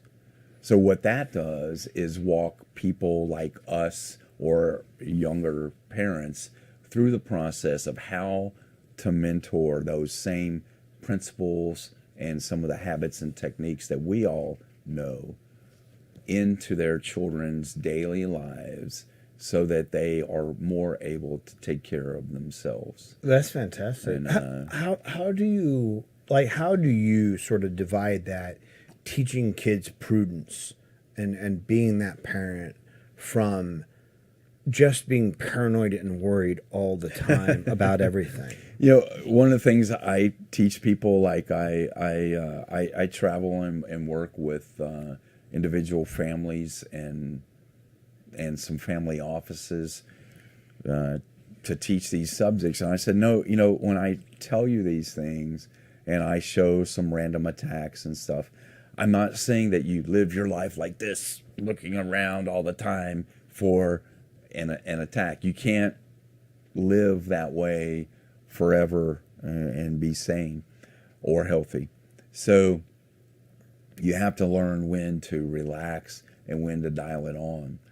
But yet some of the things that we're teaching our kids, like today, Hugo and I were driving up here from Virginia, and we stopped at a rest stop to eat, and there was a mother that had her stroller with twins in it, and I would say they were maybe 1.5, 2 years old, and these twins each had identical iPads in front of them, and they were just like this. So, you know, we start at an early age of indoctrinating our kids, pacifying our kids to be involved in this and not what's around me. And part of that thing is that you know, and like, so I teach, like, I have 2 young daughters. They're now 14 and 12. That, hey, when we go to a public place, here's our checklist we always do as we settle. Let's look for exits. Here's the exit we came in. What are alternate exits? Next thing we look for is cover. Here's what cover is something that protects you from bullets or projectiles. So here's what cover is, and here's what cover isn't. And then we look for concealment. So what happens if something bad happens? We're moving towards that exit, but we're using cover and concealment to get to that exit to get out. And then it just progresses. You teach them more. Right. And, those are the things, that maybe a generation or two ago were inherent in people's lives. But now our society became so reliant on somebody else taking care of our safety and security that now that's crumbling or falling apart, we're not prepared. So yeah, where are people going to be able to find these courses? Well, one of the places they're going to be able to find it is through you. Okay. And we're going to offer your listeners a discount to be able to pre-buy this course. I haven't finalized. We have the course finished and most of it finally edited, and it'll be coming out in a couple weeks. But we want to offer that to your listeners first, and then we will offer this course called the Prudent Parenting Course for sale. And so at GaryHarrington.net they can find the Power of Prudence, right? Like they can find you there and some of your stuff there. But Parenting with Prudence is the going Prudent to be, Parenting course Parenting will come out, and I haven't we haven't really put that out on social media yet, and but yes, that will be coming out in the next few weeks. Okay, fantastic. Awesome. Let's hear questions. I did see one question, or like we can't watch the chat, but I saw somebody ask something that sounded like an inside baseball question because they wanted us to ask I love those. They wanted us to ask you if a hot dog was a sandwich. Is a hot dog a sandwich? Yeah. Is that not an inside? Maybe they were just. I figured that was an inside thing. I don't know. It's an important question. But I'm gonna say no for my personal opinion. Yeah, but because explain your reasons, Gary. I think my reasons, and God help me, I'm sorry to all my friends out there who know me as a nice person. You have an opinion, it's okay. Go with it. Go with it. Okay. So I think the hot dog versus sandwich thing is sort of that Asian versus Caucasian equation. Is the what? Say that one more time. Asian versus Caucasian equation. But the hot dog is like pretty uniquely American, I think. The hot dog is kind of vertical. Uh-huh. And the sandwich is kind of horizontal. So is a hamburger a sandwich? So a hamburger is a sandwich. It is a sandwich. Yeah. I mean, it makes sense. It's a hamburger sandwich, right? But it's a ham sandwich. it's all depending on perspective too, because like how do you? I mean, granted, everyone you hold the hot dog like that. I mean, It is meat between two pieces of bread. Yeah.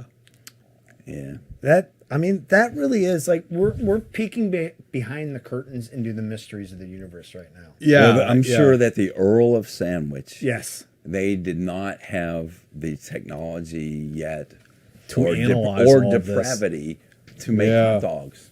Yeah. So they made sandwiches. But at that time, the Earl of Sandwich, but in Germany at the time, were they making brats and putting them on bread? Were they making brats or wieners? Yeah. I don't. We're gonna have. With some then- slaw on here- it? But here's the question: We're gonna have to get an expert What for this. what were the Chinese doing? Dude, this is racking my brain right now. I'm freaking out. I mean, pork buns, but those obviously are not a sandwich No, because they're enclosed. that's Yeah. true. Well, come on. No better questions than that. Yeah. There's no better answers. Actually, we only have Luis Vasquez with thank you for your donation saying thank you. He just appreciates the content. Are we talking New York, NYC ballpark hot dog or Chicago style hot? I mean, Chicago style hot dogs are really the only way to eat a hot dog. Is it in my- because of the onion? The pepper? I think the pepper on it is. Well, I'm the gonna only true like real sandwich is the sandwich you used to get at a small race car track in Southern America, and that's the fried bologna sandwich with onion and pepper on it. Well, I'm equally as sacrilegious. I think the sausage, peppers, and onions is better than a hot dog.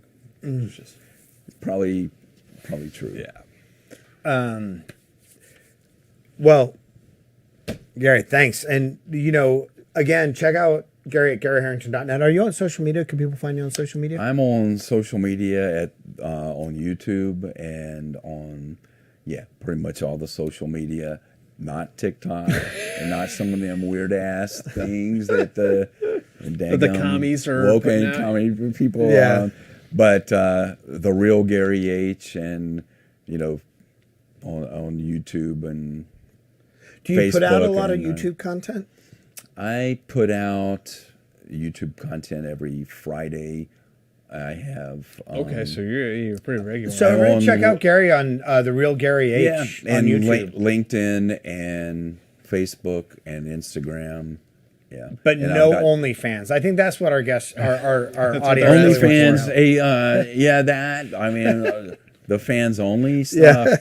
No, I don't personally. I'm not a purveyor of that. Yeah. and I'm not yet. It's okay. You use your VPN service I'm to not go a and check consumer. that stuff Yeah, out. hey, Yeah. you know, we don't I need to have know. We VPN. don't need to know. I heard Yeah. there's some good VPNs Yeah. available Kia VPN, everybody. to do that. And if you carry that the next step further, there is some good medical resources that can help check your records too. And that's See how important. that's affecting That's you. important because the VA, everybody you get at the VA acts like the money's coming from their pocket.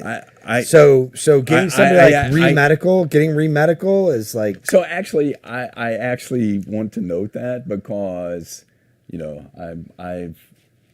I probably need to address that issue myself. Re-medical's your place. Like we did some research into them. They've got great people have said that they've really helped them out. Like just if you go on Reddit and see like people, re-medicals really help people out. It's good, that either that or being a 3 or 4 star general, Right. really helps get you that 100%. Yeah. Why is it if that you don't all- have a congressman why- in your pocket, re-medical is but is why the is way it- to go. Why is it that all the 3 and 4 stars get 100% disability, and a lot of other people don't? I didn't realize this until recently when someone told me when you're a retired 4-star, you get base pay for life.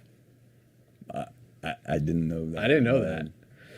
So coming up this Friday, the next episode, I'm not going to be here. I'm going to be absent. You guys have a story? Yeah, we have a first special forces guy coming on, medic. That's really good, D. Thank you. Yeah, thanks for that. Yeah. We have a story. Yeah, you really hyped that. You really hyped that. hype that for the viewers. Thanks, man. Gary, thank you so much for spending a Friday or Tuesday night. Tuesday, with us. yeah.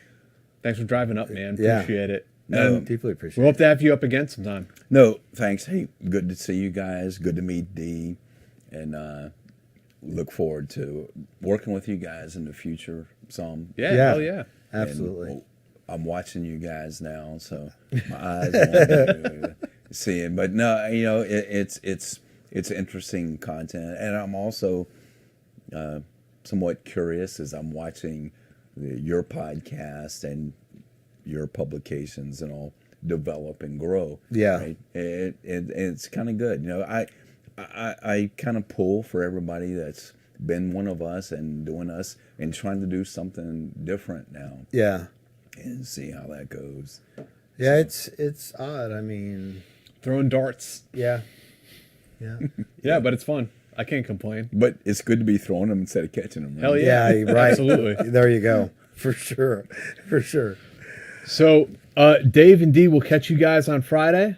And Gary, again, thank you so much, man. And we'll see all you guys next time. Thanks, everybody.